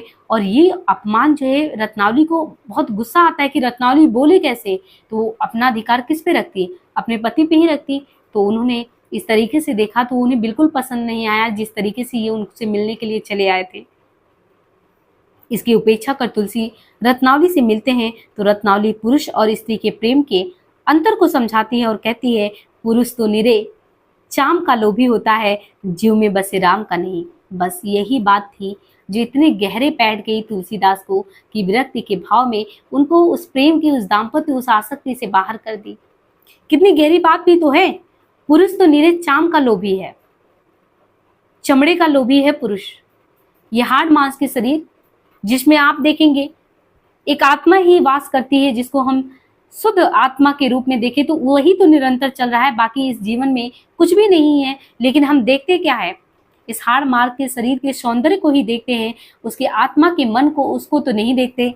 इसलिए कहते हैं कि निरे चोम का लोभी होता है, जीव में बसे राम का नहीं। जिस दिन इस तरीके से रत्नावली कहती है, रत्नावली को तुलसीदास अपना गुरु मान लेते हैं कि आज से रत्नावली तू मेरी गुरु हुई, आज से मैं तुम्हें गुरु मानता हूँ। मैं आसक्ति में किस तरीके से अपने प्रभु राम को भूल गया था, और एक वो दिन है। और 59 वर्ष के बाद रत्नावली के निधन के पश्चात, यानी निधन के पश्चात क्या, उनकी सांसें रुकी हुई होती है। जब स्वयं तुलसीदास जी पहुंचते हैं और राम राम का मंत्र देते हैं तो ही उनकी सांसें जो है निकलती हैं। तो मतलब 59 साल का ये जो गैप था और उनको इस तरीके से इस आसक्ति से दूर करना, अपने परिवार से, दाम्पत्य प्रेम से दूर करना, एक बात पूरी जिंदगी को परिवर्तित कर देता है। अब इसके बाद आप देखिए कथा का अंत वाला जो भाग होता है, कथा का अंत जो होता है वो रत्नावली के इन वचनों से तुलसीदास का जीवन बदल जाता है और वो पत्नी और बच्चे को त्याग कर राम की तलाश में निकल पड़ते हैं और दिनों दिन भटकते रहते हैं। तन और मन से अस्वस्थ तुलसी को रामकली सहारा देती है और तुलसी स्वस्थ हो जाते हैं। रामकली उनकी दासी होती है। तुलसीदास की राम की खोज और तीव्र होती चली जाती है और वे चित्रकूट पहुंच जाते हैं और ब्रह्मदत्त यहाँ ठहरते हैं। रत्नावली से एक और बार भेंट यहाँ पे होती है, यानी रत्नावली एक बार मिलने की कोशिश करती हैं कि हो सकता है ये वापस आ जाएं, लेकिन इन्हें नहीं पता था कि तुलसीदास के मन में वो बहुत गहरे पैठ कर दिया है। अब वो तुलसीदास नहीं रहे जो रत्नावली के प्रेम में उन्हें पता भी नहीं चला कि वो सांप को एक नाव की सवारी समझकर उनसे मिलने के लिए उस अंधर तूफानों में चले आए।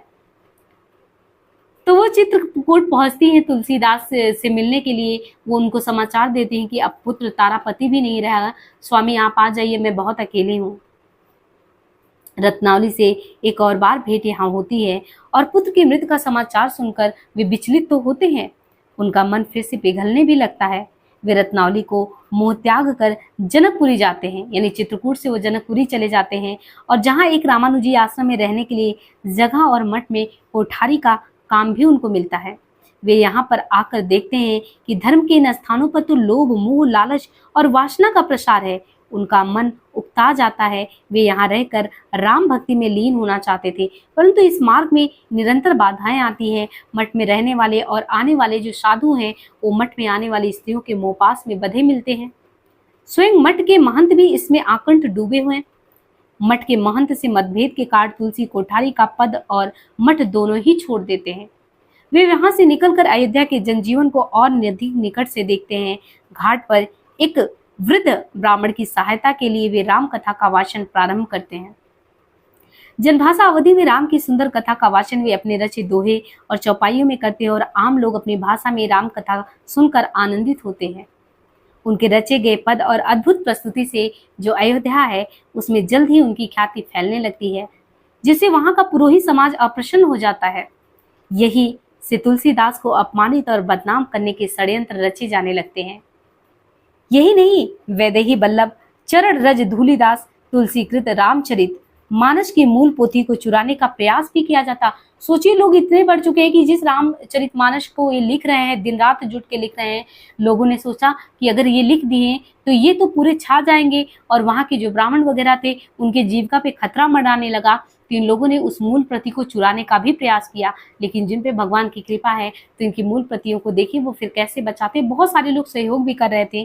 तुलसीदास का मन इन घटनाओं से खिन्न हो गया कि लोग मुझे जो काम करना चाहते हैं वो काम करने में इतना बाधा उत्पन्न कर रहे हैं, और वे काशी चले जाते हैं। वहां से रूट कर काशी चले जाते हैं और काशी में के गुरु भाई वही गंगाराम और उनके मित्र जो टोडरमल है, इनकी सहायता से फिर वो रामचरित मानस की रचना में लीन हो जाते हैं। उनका मन काशी में मात्र राम कथा की रचना में ही रमना चाहता है। वे रामचरित मानस के अंशों का पाठ भी करते हैं जो आम जन को बेहद पसंद आता है। राम बोला, बाबा की ख्याति फैलने लगती है तो काशी की जो पंडा है, पुरोहित है, समाज के रविदत्त, बटेश्वर मिश्र, ये कुछ रूढ़िवादी लोगों को लगता है कि यह तो जनसाधारण के मन से ही उन्हें हटा देगा। ये लोग बाबा को बदनाम करने के लिए निरंतर षड्यंत्र करते हैं। एक बार तथाकथित निम्न कुलोत्पन्न व्यक्ति एक दुराचारी ब्राह्मण की हत्या कर उनकी शरण में आता है तो बाबा तुलसीदास मनुष्यता के नाते न केवल उसकी कहानी सुनते हैं, अभी तो उसको भोजन भी कराते हैं। वास्तविकता को छिपाकर तुलसीदास के शत्रु उनके बारे में ये मिथ्या प्रचार करने लगते हैं कि तुलसीदास तो ब्रह्म के हत्यारे हैं और ब्रह्म के हत्यारों को तुलसीदास जो है पनाह दे रहे हैं। परंतु जनता बाबा के विषय में चलाए गए इस मिथ्या के प्रचार को नकार देती है। इस सारी मानसिक, शारीरिक और सामाजिक विघ्न बाधाओं के बीच तुलसीदास अपना महान ग्रंथ रामचरितमानस पूरा ही कर लेते हैं। मित्र गंगाराम और टोडर जी के आगरा से लोलार्क कुंड में वैष्णव मठ में गोस्वामी का पद स्वीकार कर लेते हैं, पर यहाँ की राजनीति भी उन्हें रास नहीं आती। वो राजनीति पहले भी थी, हर जगह पे वो राजनीति अलग अलग रूपों में विद्यमान है। वे गोस्वामी का पद त्याग कर फिर अस्सी घाट पर रहने लग जाते हैं। देव नदी गंगा के सानिध्य में उनको चैन मिलता है। और वे राम कथा प्रसार करने के लिए जगह जगह रामलीला का प्रदर्शन कराने लगते हैं। उनकी प्रेरणा से जगह जगह अखाड़े खोले जाते हैं जहां बजरंग बली की मूर्तियों की स्थापना होने लगती है। यहाँ महाकवि तुलसीदास जी मात्र धर्म का उपदेश देने वाले उपदेशक नहीं रहते, बल्कि समाज सेवा के महती दायित्व को वे भी उठाते हैं। जब नगर प्लेग जैसी महामारी की चपेट में आता है तो उनकी प्रेरणा से अनेक युवा दुखी और रोगियों की सेवा के लिए निकल पड़ते हैं। उनके इन कामों से उनकी ख्याति दिनों प्रतिदिन बढ़ती चली जाती। वे स्वयं अकबर के नवरत्नों में से जो एक अब्दुल रहीम खाना है। एक बार अकबर के दरबार में इनको मनसबदारी का पद दिया गया, यहाँ तक कि इनके पास स्वयं दरबार में पहले दरबार में बुलाया गया था तुलसीदास को। तुलसीदास ने कहा मैं और किसी के लिए नहीं गाता, और अब्दुल रहीम खाना से कहा भी था कि मैं बहुत आपकी इज्जत करता हूँ लेकिन मैं नहीं आ सकता। तो अकबर जी स्वयं यहाँ पे आए थे, इनके पद सुने थे, और वो दृश्य बहुत ही अद्भुत दृश्य है। इसको आप एपिसोड उपनिषद गंगा करके उसमें बहुत अच्छे से इसका फिल्मांकन किया गया है, वो देख भी सकते हैं आप। जहाँ एक और तुलसीदास अपने मानस की ख्याति पा रहे थे, वहीं दूसरी ओर उनका शारीरिक अनेक व्याधियों से ग्रस्त होता जा रहा था। शरीर में जब तब निकलने वाली गिल्टियों से उन्हें असहनीय पीड़ा होती, उनका शरीर अब साथ नहीं दे रहा था। वे रामू और बेनी माधव यानी जो दोनों शिष्य थे उनके साथ राजापुर आते हैं, जहां उनकी पत्नी रत्नावली अंतिम सांसें गिन रही होती है। वे रत्नावली को मुक्ति दिलाकर कुछ दिन वहीं उसी घर में रहते हैं। वे अनेक स्मृतियां उनमें डूबते उतराते हैं। कुछ समय बाद वे चित्रकूट से होते हुए काशी आ जाते हैं, जहां उन्हें रखने के दोष में टोडर जी पर तुलसी विरोधियों का हमला होता है और टोडर जी मारे जाते हैं। मतलब इनके कारण टोडर जी को मार दिया जाता है। तुलसी इस प्रकरण से बेहद उदास होते हैं। जीवन भर तुलसी को ये मलाल रहा कि उन्हें हनुमान, सीता, भरत, लक्ष्मण सब तो दिख जाते हैं, परंतु उनके राम क्यों नहीं दर्शन देते उन्हें। एक दिन उन्हें उनके आराध्य देव राम दर्शन दे देते हैं और भेंट स्वरूप चढ़ाई गई जो विनय पत्रिका के पद हैं उनको स्वीकार कर लेते हैं। श्रावण माह की कृष्ण तृतीया को तुलसी इस संसार से विदा लेते हैं।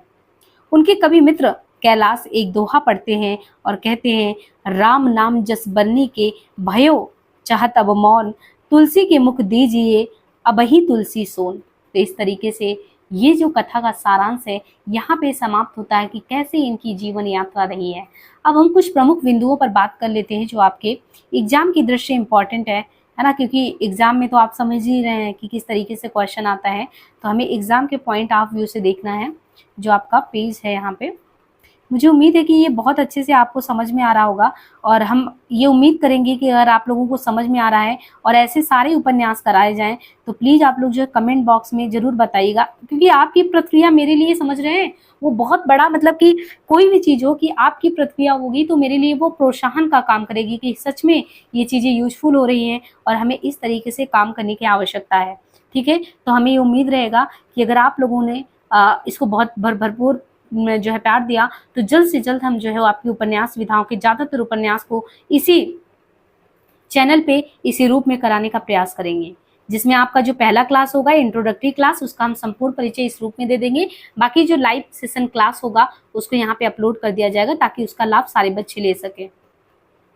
बाकी टेलीग्राम जो लिंक है ना वो डिस्क्रिप्शन में दे दिया जाएगा ताकि आप लोग जो है ना वहाँ से जुड़ जाएं, क्योंकि देखिए जो भी जानकारी है वो टेलीग्राम से आपको मिलती रहेगी।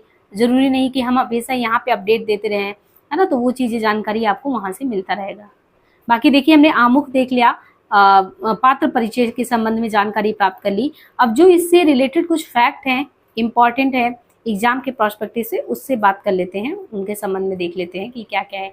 कुछ प्रमुख पंक्तियां भी हमारे एग्जाम में आती हैं, तो प्रमुख पंक्तियों को, हालांकि ये वीडियो काफ़ी लंबा हो जा रहा है, हमें प्रमुख पंक्तियों पे भी बात करना है और उस पर भी, तो प्रमुख पंक्तियों का हम अभी एक क्लास और बना देंगे और उसमें जो है जो इनके संबंध में जो इसके लेखक है अमृतलाल नागर जी, उनके बारे में भी बात कर लेंगे। यहाँ पे हम जो इम्पोर्टेंट कुछ पंक्तियां हैं उनको कर लेते हैं ताकि ये अपने आप में एक कंप्लीट क्लास हो। तो यहाँ पे जब मानस का हंस जो उपन्यास हम पढ़ते हैं तो यहाँ पे देखिए उपन्यास जो शुरू होता है वो कैसे शुरू होता है। अमृतलाल नागर का जो ये उपन्यास है ना, अमृतलाल नागर के द्वारा आप देखेंगे तो यहाँ पे आपको जो ये उपन्यास देखने को मिल रहा है, कहते हैं कि अमृतलाल नागर का उपन्यास, यहाँ पे हमने कलर भी चेंज किया बट ये चेंज ही नहीं हुआ। हाँ, यहाँ पे अमृतलाल नागर का उपन्यास मानस का हंस जो कि 1973, आप समय भी ध्यान रखिए, ये 1973 में प्रकाशन में आया था। इस उपन्यास के रचना काल के बारे में स्वयं अमृतलाल नागर जी क्या कहते हैं, तो इसके संबंध में जो अमृतलाल नागर जी का क्या कहना है, उसकी भूमिका में ये कहते हैं 1973 में ये आया और स्वयं अमृतलाल नागर जी उपन्यास की भूमिका में कहते हैं कि ये उपन्यास 4 जून 1971 को तुलसी स्मारक भवन से हमने शुरू किया था और फिर 23 मार्च 1972 को ये कंप्लीट हुआ। वो भी हमने कहाँ पे कंप्लीट किया, लखनऊ में। आगे कहते हैं कि इस उपन्यास की कथा अनुसार देखें तो भगवत प्रसाद पांडे ने लिपिक का काम किया। तो इन सब का तो जिक्र आमुख में हुआ है ना कि लिपिक का काम किसने किया था, तो लिपिक का काम किया था भगवत प्रसाद पांडे ने। नागर जी ने अपने मानस के हंस उपन्यास में अनुज समप्रिय धर्म भारती को समर्पित किया। इसको हमने पहले ही बात किया, तो 1973 में प्रकाशन में आया और इसको समर्पित किया है। इनके अनुज भी थे, इनके प्रिय भी थे धर्मवीर भारती जी, उनको इन्होंने समर्पित किया और इनके लेखक के रूप में लिपिक का काम भगवत प्रसाद पांडे ने किया। मानस का हंस उपन्यास लिखने की प्रेरणा अमृतलाल नागर जी को उनके परम मित्र थे फिल्म निर्माता निर्देशक महेश कौल। और देखिए ना, असमय के जो है महेश कौल से बातचीत हुई थी, लेकिन अंत समय में महेश कौल जी रहे भी नहीं थे, नहीं तो उन्हें बहुत खुशी होती। मानस का हंस को लिखने में नागर जी ने तुलसीदास जी की जो रचनाओं का सहयोग लिया है, वो 2 रचनाएं कौन सी है, एक रचना इनका कवितावली है, दूसरी रचना जो है विनय पत्रिका है। तो रचना में आप देखेंगे कि इनके जो भी इंपॉर्टेंट रचना है उसमें कवितावली भी है, विनय पत्रिका भी, ये दोनों रचनाओं का इन्होंने प्रयोग लिया है, यानी मदद लिया है। इस उपन्यास में नागर जी नवयुवक तुलसी और काशी की वेश्या मोहिनी के असफल प्रेम का भी चित्रण करते हैं, इसलिए बहुत दिलचस्प उपन्यास है। उपन्यास पूरा पढ़िएगा, है ना। वैसे हमने वाचन करा रखा है, जल्दी हम प्लेलिस्ट अपडेट करेंगे। बाकी लाइव क्लास में जुड़ना होगा तो 9 बजे लाइव क्लास होता है, यूट्यूब पे ही कराया जाता है, फ्री सेशन है। अब यहाँ पे देखिए उपन्यास जो है, इसमें उपन्यास में जो वेश्या जीवन है इनके संदर्भ में यहाँ पे बताया गया है कि जो वेश्या जीवन के परिप्रेक्ष्य में कि उपन्यास में वेश्या के साथ तुलसीदास के प्रेम संबंध के बारे में चित्रण किया गया है। शायद ये होगा कि यहाँ पे एक पंक्ति आता है, हमने पंक्ति के बारे में आगे ही जिक्र किया था शुरुआत में जब आमुख पढ़ रहे थे, तो सब आमुख की ही पंक्तियां हैं जो इंपॉर्टेंट है, ली गई हैं कि तन तरपत तू मिलन बिन। मोहिनी के गायन रूप और यवन से विमुख हो तुलसीदास मेघा भगत के साथ भ्रमण पर निकल पड़ते हैं। मानस का हंस के लेखन में नागर जी ने जिन पुस्तकों का आधार लिया है उनके बारे में उनका स्वयं का कहना है कि इसमें हमने डॉक्टर मोती चंद्र लिखित जो उनका इतिहास है और राहुल सांकृत्यायन लिखित जो अकबर है, यानी राहुल सांकृत्यायन जी ने जो अकबर पुस्तक लिखा, ऐतिहासिक पृष्ठभूमि हमने वहां से लिया, और माता प्रसाद गुप्त की तुलसीदास और डॉक्टर उदय भानु सिंह कृत तुलसी काव्य मीमांसा ने भी कथानक का ढांचा शुरू किया है और बड़ी सहायता दी है। इनके अलावा कहते हैं कि नागर जी ने उपन्यास की भूमिका में मित्रवर स्वर्गीय काशिकेय जी को काशी चलते फिरते विश्वकोश कहा है। इनके अलावा मानस का हंस उपन्यास में करीब 60 पात्र हैं। कितने पात्रों का जिक्र है, हमने कहा था कुछ प्रमुख पात्र हैं, कुछ गौड़ पात्र हैं, आपको दोनों पात्रों को ध्यान में रखना है। तो करीबन यहाँ पे बोले हैं कि 60 पात्रों को ध्यान में रखना है। कुछ महत्वपूर्ण पात्र हैं, महत्वपूर्ण पात्रों में आप देखें तो गोस्वामी तुलसीदास हैं, रत्नावली हैं, पंडित दीनबंधु, श्यामो, गंगाराम, मैना कहारिन, रजिया, रामजानी, बकरीदी चाचा, शिवदीन दुबे करके ननकू हैं, मनकू हैं, राम द्विवेदी हैं, बाबा का शिष्य हैं, और इनके अलावा बेनी माधव हैं, पंडित गणपति उपाध्याय हैं, पुरानी शिष्या आदि। तो उपन्यास में आप देखेंगे कि उपन्यास के बारे में बताया गया है कि कितने लोग जो है इनका जिक्र किया गया है। मानस का हंस जो उपन्यास है ये लखनवी अंदाज में लिखा हुआ उपन्यास है, और लखनवी अंदाज में बहुत बड़ी बात है कि अमृतलाल नागर जी ने इसको लखनवी अंदाज में लिखा है। उपन्यास का प्रारंभ तुलसीदास की पत्नी रत्ना की मृत्यु से जो प्रसंग है उसका शुरुआत होता है। मानस का हंस उपन्यास साक्षात अगर देखें तो हिंदू मानस का दर्पण सा लगता है, जिसमें हिंदुत्व अपने सभी शक्तियों तथा सीमाओं के साथ व्यक्त हुआ है। तुलसीदास जी अपनी पत्नी रत्ना को दिए अंतिम दर्शन के वचन को पूरा कर 59 वर्षों के बाद घर आते हैं। इस उपन्यास में अकबर के शासन काल का भी चित्रण हुआ है। नागर जी ने उपन्यास के मध्य में अयोध्या में राम जन्म स्थान के ध्वंस और उसके स्थान पर मस्जिद निर्माण की घटना का भी उल्लेख करते हैं। उपन्यास में केवल तुलसीदास को अगर देखेंगे तो जीवनी के रूप में अगर देखेंगे कि तुलसीदास के जीवन को पढ़ रहे हैं तो ये न्याय संगत नहीं होगा, बल्कि उस समय की आप सांस्कृतिक, साहित्यिक, सामाजिक, धार्मिक स्थितियों की वास्तविक दशा को देखना हो, जैसे गोदान जैसी कालजयी कृति में उसको आप 1936 के उस कालखंड से नहीं, उनके संपूर्ण वृत्तांत परिस्थितियों को जानने समझने के लिए भी अगर एक उपन्यास पढ़ते हैं तो संपूर्ण कथानक आपके सामने उस परिवेश को लाके रख देता है। इसलिए आपको सिर्फ इनके जीवन वृत्तांत को, सिर्फ तुलसीदास को ध्यान में रख के नहीं पढ़ना है, आपको तो पूरी परिस्थितियों से यहाँ पे परिचय कराया जा रहा है, उसको ध्यान में रख के आपको इसको आत्मसात करना है, पढ़ना है। आगे कहते हैं कि उपन्यास में आपको देखने को मिलेगा सांप्रदायिक, धार्मिक, जातिवाद आदि का वर्णन। इससे भी ऊपर सबसे बड़ी बात है, मानवतावादी दृष्टि देखने को मिलेगा। जन्मते ही माता की गुजर जाने और पिता द्वारा परित्यक्त तुलसी दाई पार्वती के पास रहते हैं, किंतु जब ये 7 वर्ष के हुए दाई का निधन हो जाता है। उनके मित्र छल से कुटिया में आग लगा देते हैं, जिसके कारण तुलसी को गांव छोड़ना पड़ता है। तुलसी भटकते हुए सुकर खेत पहुंचते हैं, जहां उनकी भेंट बाबा नरहरि दास से होता है और तुलसीदास के बचपन के गुरु बन जाते हैं। उन्होंने ही इनका नाम तुलसी रखा। बाबा नरहरि दास तुलसी को पंच संस्कार करवा के संस्कृत, ज्योतिष, धर्मशास्त्र, लोक व्यवहार, ज्ञान आदि शिक्षा प्रदान करते हैं। तुलसीदास से सनातन पाठशाला में अध्ययन करते थे। तुलसीदास का विवाह यमुना पार के विद्वान ज्योतिषी पंडित दीनबंधु पाठक की पुत्री रत्नावली से होता है।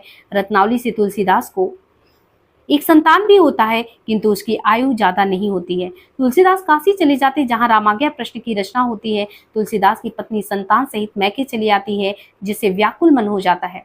तुलसीदास असमय ससुराल पहुंचते हैं। कैसे वो धिक्कारती हैं कि मध्यरात्रि में वो वहां से निकल आते हैं और बस वही कहना और गोलूर कुंड के मठ में कृष्ण की आराधना करते हैं। गोस्वामी जी अपने इष्ट के साथ पतंग और डोर की तरह संबंध रखते हैं। जैसे पतंग का डोर के साथ संबंध होता है, तुलसीदास का अपने आराध्य प्रभु राम के साथ वैसा ही संबंध होता है।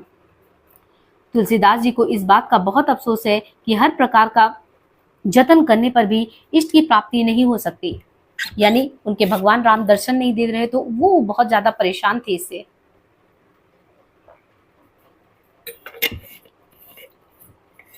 गोस्वामी जी के ध्यान में कभी कभी हनुमान जी प्रकट हो जाते थे। शिष्य के ये पूछने पर कि भगवान के लिए क्या व्यंजन बनाया जाए, तुलसीदास कहते जो भगवान को रुचता हो वही बनाओ। गोस्वामी तुलसीदास ने कृष्ण रूप राम की प्राप्ति के लिए अपने शरीर को भट्टी की तरह तपाना शुरू किया। गोस्वामी जी कोई महामुनि तो कोई कपटी उनको कहता। राजा भगत रत्नावली को लेकर तुलसीदास के पास मठ में आते हैं मिलने के लिए। जब वो कहती हैं कि भाई मुझे मिला दो, तो चित्रकूट में लेकर आते हैं। तुलसीदास ने प्रभुदत्त को आदेश दिया कि अगर माता रत्नावली गंगा स्नान के लिए जाना चाहें तो किसी को उनके साथ भेज दो। रत्नावली रसोई बनाने में मदद करती हैं। भोजन करते समय तुलसीदास जी को हर व्यंजन में रत्नावली के हाथ का स्पर्श मालूम होता है तथा भोजन में अपूर्व स्वाद मिलता है। टोडर ने गोस्वामी जी से ये विनती किया कि आप माताजी रत्नावली को यही मठ में क्यों नहीं रहने देते? अब तो पुत्र भी नहीं है, कैसे वो जीवन में अपना काटेंगी? इसके लिए जब टोडर ने ऐसे कहा तो इसके लिए उन्होंने बल्वाचार्य जैसे गृहस्थ संत का उदाहरण दिया। तुलसीदास ने रत्नावली को मठ में नहीं रखने के पक्ष में टोडर से कहा, क्या तुम चाहते हो कि मैं अपने अथवा अपनी पत्नी के सुख के लिए समाज की आस्था को अधर में लटका दूं? राजा भगत ने रत्नावली की विशेषता बताते हुए कहा कि तपस्विनी है, उनका तप देख कर ही हम अपने मन को ठिकाने पर लाए हैं। आप ऐसे क्यों कहते हैं कि आपके पद की वो बाधा बनेंगी?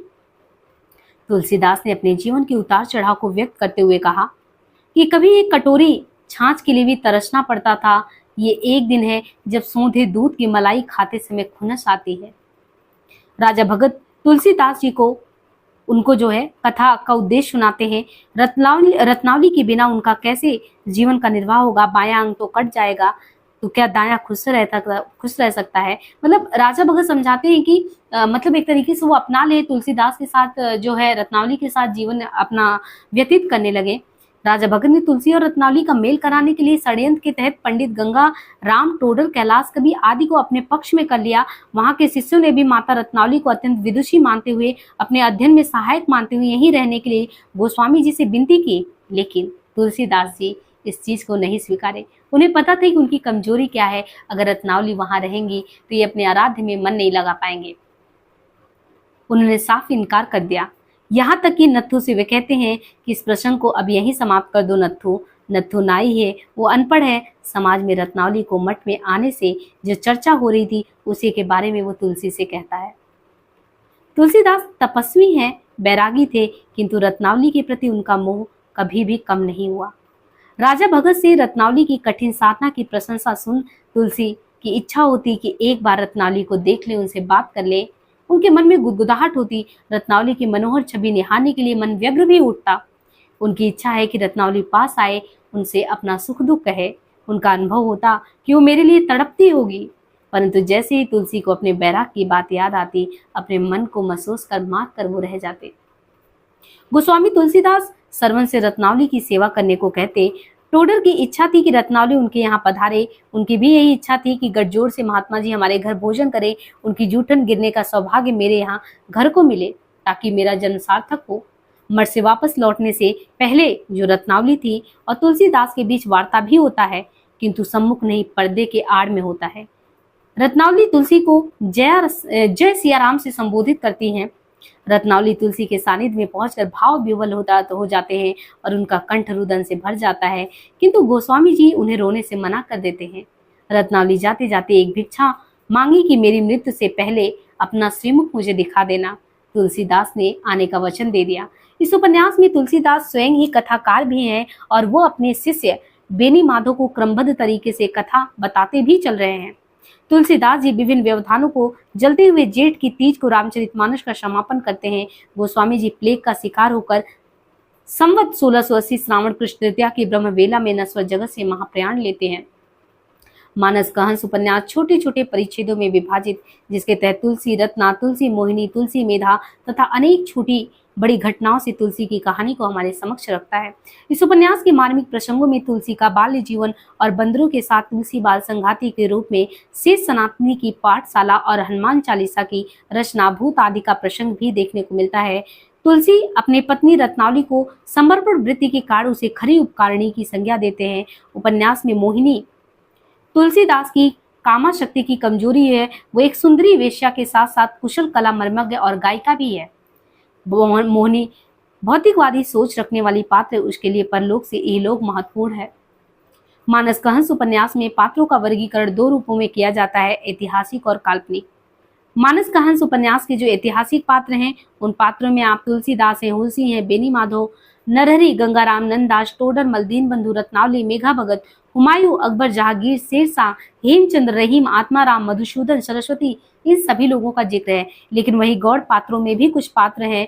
तो काल्पनिक पात्रों में जैसे पार्वती है, मुनिया है, रामकली है, गेंदिया है, छबीली है, चम्मो, सहुआइन है, राजकुंवरी का नाम आता है, राम की सास आई, गुरु पत्नी का नाम आता है, श्यामों की बुआ का नाम आता है, मोहिनी की अम्मा, मैना, गंगेश्वर की पत्नी, कवि कैलाश, राजा भगत, राम रविदत्त शास्त्री, बटेश्वर मिश्र, वैदेही बल्लभ, रामदत्त, शिवदीन, इनके अलावा शिवदीन के अलावा सुदर्शन है, अहमद खां, अब्दुल्ला बेग है, आगा नार है, मदकची बेज है, उस्मान खां है, बकरीदी है, गंगेश्वर महंत जी, पुत्तन पंडित, बटुक प्रसाद, मंगलू, हृदय अहिर, करीम खां, रामलोचन, सरलदास, जयराम साहू, मामा जी, ये सभी भी हैं। इस उपन्यास में करीब 3 दर्जन पुरुष पात्र और 1.5 दर्जन के आसपास स्त्री पात्र हैं। उपन्यास के गौड़ पात्रों में मेघा भगत तुलसी को भाई के समान स्नेह देते हैं। वे तुलसी के पथ प्रदर्शक भी हैं। अज्ञान बाहु बेनी माधव दास तुलसी के परम भक्त हैं। उसे काम की अतिरिक्त आकांक्षा, लज्जाबोध, विवशता शर्मिंदा करती है। नंददास कृष्ण के अनन्य भक्त हैं। वो माया जाल में फंस सुंदरी खतरानी के प्रति आकर्षित हो जाते हैं। अभिजात वर्ग का प्रतिनिधित्व करने वाला हुमायूं एक निरंकुश शासक है। दिल्ली की बादशाहत प्राप्त करने के लिए बार बार युद्ध करता है, जिससे लोगों का जीना मुश्किल हो जाता है। मानव धर्म में विश्वास रखने वाला हिंदू मुस्लिम एकता का समर्थक अकबर न्यायप्रिय शासक था। अकबर के चरित्र में विलासिता सबसे बड़ा दुर्गुण था। उसके अंतापुर में 5000 रमणियां थी। जहांगीर बाबा की तरह अत्यंत क्रूर एवं निर्दयी शासक था। पुत्तन पंडित दंभी एवं ब्राह्मण था। वो रामबोला को बार बार भिखारी और नीच जात कहकर तिरस्कृत भी करता था। शिवदीन धर्म का पाखंड करने वाला व्यापारी जो जयराम साहू अयोध्या के धर्मनिष्ठ व्यापारी भी है। जयराम साहू कई बार आर्थिक रूप से तुलसीदास की मदद करता है। रविदत्त शक्ति का कट्टर उपासक है, किंतु तुलसीदास का शत्रु उसे कई बार तुलसी को नीचा दिखाने का प्रयास भी करता है। तांत्रिक बटेश्वर मिश्र भी तुलसी का शत्रु है। स्वभाव से अहंकारी और गुस्सैल है। महंत जी रामानुजी संप्रदाय मठ के लंपट साध्वी का ढोंग करने वाली विवाहिता छबीली से ये प्रेम करते हैं। वस्तुतः महंत जी व्यभिचारी संतों का प्रतिनिधित्व करते हैं। चम्मू सहुआइन और राजकुंवरी अपनी वासनावृत्ति के कारण साधना पथ की बाधा बनकर अपना स्वार्थ सिद्ध करती हैं। अशिक्षित रामकली अपनी चारित्रिक दृढ़ता के कारण भारतीय नारी की मूल्य निष्ठा एवं संयमशीलता का उदाहरण प्रस्तुत करती है। मैना और श्यामू की बुआ के जरिए ग्रामीण संस्कृति की नारी संबंधी विशेषताओं को भी व्यक्त किया गया है। पार्वती अम्मा तुलसीदास की पालक माता है, जिसने तुलसी को पुत्रवत पालन किया है। उसमें राम के प्रति आस्था है। भिखारी होते हुए भी उसने तुलसी में मूल्यगत जो संस्कार हैं वो सिंचित किए हैं। मानस का हंस में तत्कालीन सांस्कृतिक स्थितियों के विविध पक्षों का उद्घाटन तो है ही, जिनमें जन्मोत्सव, गृह, नक्षत्र विचार, नामकरण, यज्ञोपवीत, विवाह, अंत्येष्टि सरकार जो संस्कार होते हैं उनका जिक्र किया गया है। उपन्यास में तुलसीदास द्वारा नखनतैया लीला, प्रहलाद चरित, द्रोह लीला, इनके मंचन के बारे में भी कि कैसे अलग अलग जगहों पे जो रामलीला का होता था वो मंचन होता था। उपन्यास में तुलसी मेघा भगत, टोडरमल, राजा भगत, रत्नावली, राम पात्रों द्वारा सांस्कृतिक विशेषताओं को बार बार उभारते हैं। उपन्यास में तुलसी दास 1.25 लाख रुपए कमाते हैं, जिसमें 1 लाख रुपए मित्र को दे देते हैं। 1 लाख सोचिए, और बाकी का हिसाब देते हुए रत्नावली से कहते हैं 1000 रुपया तो मैंने काशी में हनुमान जी की मंदिर बनवाने के लिए एक उसमें जमा कर दिया, जिसकी कृपा से मुझे रामाज्ञा मिली और जीवन की समस्याएं हल हो गई। 3000 रुपए तो धर्म कार्यों में खर्च हो गया। 2 तो सहपाठी की कन्याओं का विवाह करवा दिया, एक दरिद्र ब्राह्मण को दे दिया। ऐसे ही धर्म कर में सारे पैसे मेरे चले गए। इस उपन्यास में आपको ऐतिहासिक तथ्यों के साथ साथ उर्वर कल्पना शक्ति का भी समन्वय देखने को मिलेगा। वक्ता श्रोता की पौराणिक शैली चलचित्रात्मक पर आधारित है। मानस का हंस में अंततः बाह्य साक्ष्यों को आधार बनाकर लोकनायक तुलसी की एक प्रामाणिक औपन्यासिक की जीवनी के माध्यम से अमृतलाल नागर 16वीं शताब्दी के भारत के राजनीतिक, सामाजिक, आर्थिक व सांस्कृतिक इतिहास का व्यापक चित्रण हमारे समझ करते हैं। अब यहाँ पे देखिए मानस के हंस के महत्वपूर्ण कथन का जिक्र किया गया है, तो चाहे तो हम इसी क्लास में करा सकते हैं, लेकिन एक क्लास आपका और आएगा जिसमें हम मानस के हंस से रिलेटेड सारे उपन्यास की इंपॉर्टेंट पंक्तियों को कराएंगे और अमृतलाल नागर जी जो स्वयं इसके लेखक है उनके बारे में जानकारी प्राप्त करेंगे। तो एक आप और वीडियो देखिएगा, काफी ये 1.5 घंटे का हो गया है और मुझे उम्मीद है कि 1.5 घंटा आप नहीं देखेंगे, आपको उपन्यास की विषय वस्तु के साथ कथा सारांश बहुत अच्छे से समझ में आया होगा और आप बहुत ही धैर्य के साथ मूल टेक्स्ट का वाचन भी बहुत अच्छे से सुनेंगे और आपकी प्रतिक्रिया का हमें इंतजार भी रहेगा। तो आज ये हम उपन्यास को यहीं पे एंड करते हैं। एक पार्ट और आएगा जिसमें समग्र परिचय आप इनके लेखक जिन्होंने कल्पना और जितनी भी परिश्रम साध उन्होंने तुलसीदास का जीवन वृत्तांत हमारे सामने रखा है उनके बारे में तो जानना बनता है, इसलिए हम उनके बारे में और जो इम्पोर्टेंट पंक्तियां हैं उनको लेके एक क्लास और कंडक्ट करेंगे और जल्दी ही वो क्लास आएगा। पूरी प्लेलिस्ट क्रिएट होगी, आप क्रम से इनको देखते रहिएगा। और आप लोगों को एक चीज और भी बता दें कि चैनल पे आपके लिए और भी क्या चीजें हैं। बहुत सारे स्टूडेंट नहीं समझ पाते कि हम क्लासेस कैसे कंडक्ट कर रहे हैं, क्या चीज़ें चल रही हैं, तो आपको यहीं पे जानकारी दे दें कि आपको टेलीग्राम का लिंक तो डिस्क्रिप्शन में मिल जाएगा। बाकी आपको यहाँ पे देखिए कि जो है कुछ चैनल पे, हाँ देखिए यहाँ पे ये टेलीग्राम है हिंदी और प्राइड करके, ठीक है आप सर्च करेंगे आपको तुरंत मिल जाएगा। इसके बाद यहाँ से आप जुड़ जाइए। कुछ आपके लिए यहाँ पे महत्वपूर्ण सीरीज कराया जा रहा है। हमारा ये कहना है कि काव्यशास्त्र की सीरीज को और हिंदी साहित्य के इतिहास की सीरीज को और यूजीसी नेट के जो सीरीज है उनको आप अच्छे से फॉलो करिए। बहुत इंपॉर्टेंट सीरीज है, क्योंकि देखिए जो भी आपको है ना यहाँ पे मूल टेक्स्ट कराया जा रहा है, चाहे वो शुक्ल जी की सीरीज में हो, चाहे डॉक्टर नगेंद्र के हिंदी साहित्य इतिहास हो, चाहे काव्य शास्त्र में भगीरथ मिश्र हैं, निशा अग्रवाल जी हैं, अनिल राय जी हैं, तो भारतीय पाश्चात्य को भी हम मूल टेक्स्ट करा रहे हैं। तो सारे मूल टेक्स्ट पे हम बात कर रहे हैं, तो आप यहाँ से करते रहिए, आप प्रैक्टिस भी करते रहिए, यानी आपका यहाँ पे भी ये चीजें होते रहेगा और साथ ही साथ उपन्यास विधा को हम लेके चल रहे हैं। तो जल्दी ही मिलते हैं नेक्स्ट पार्ट में।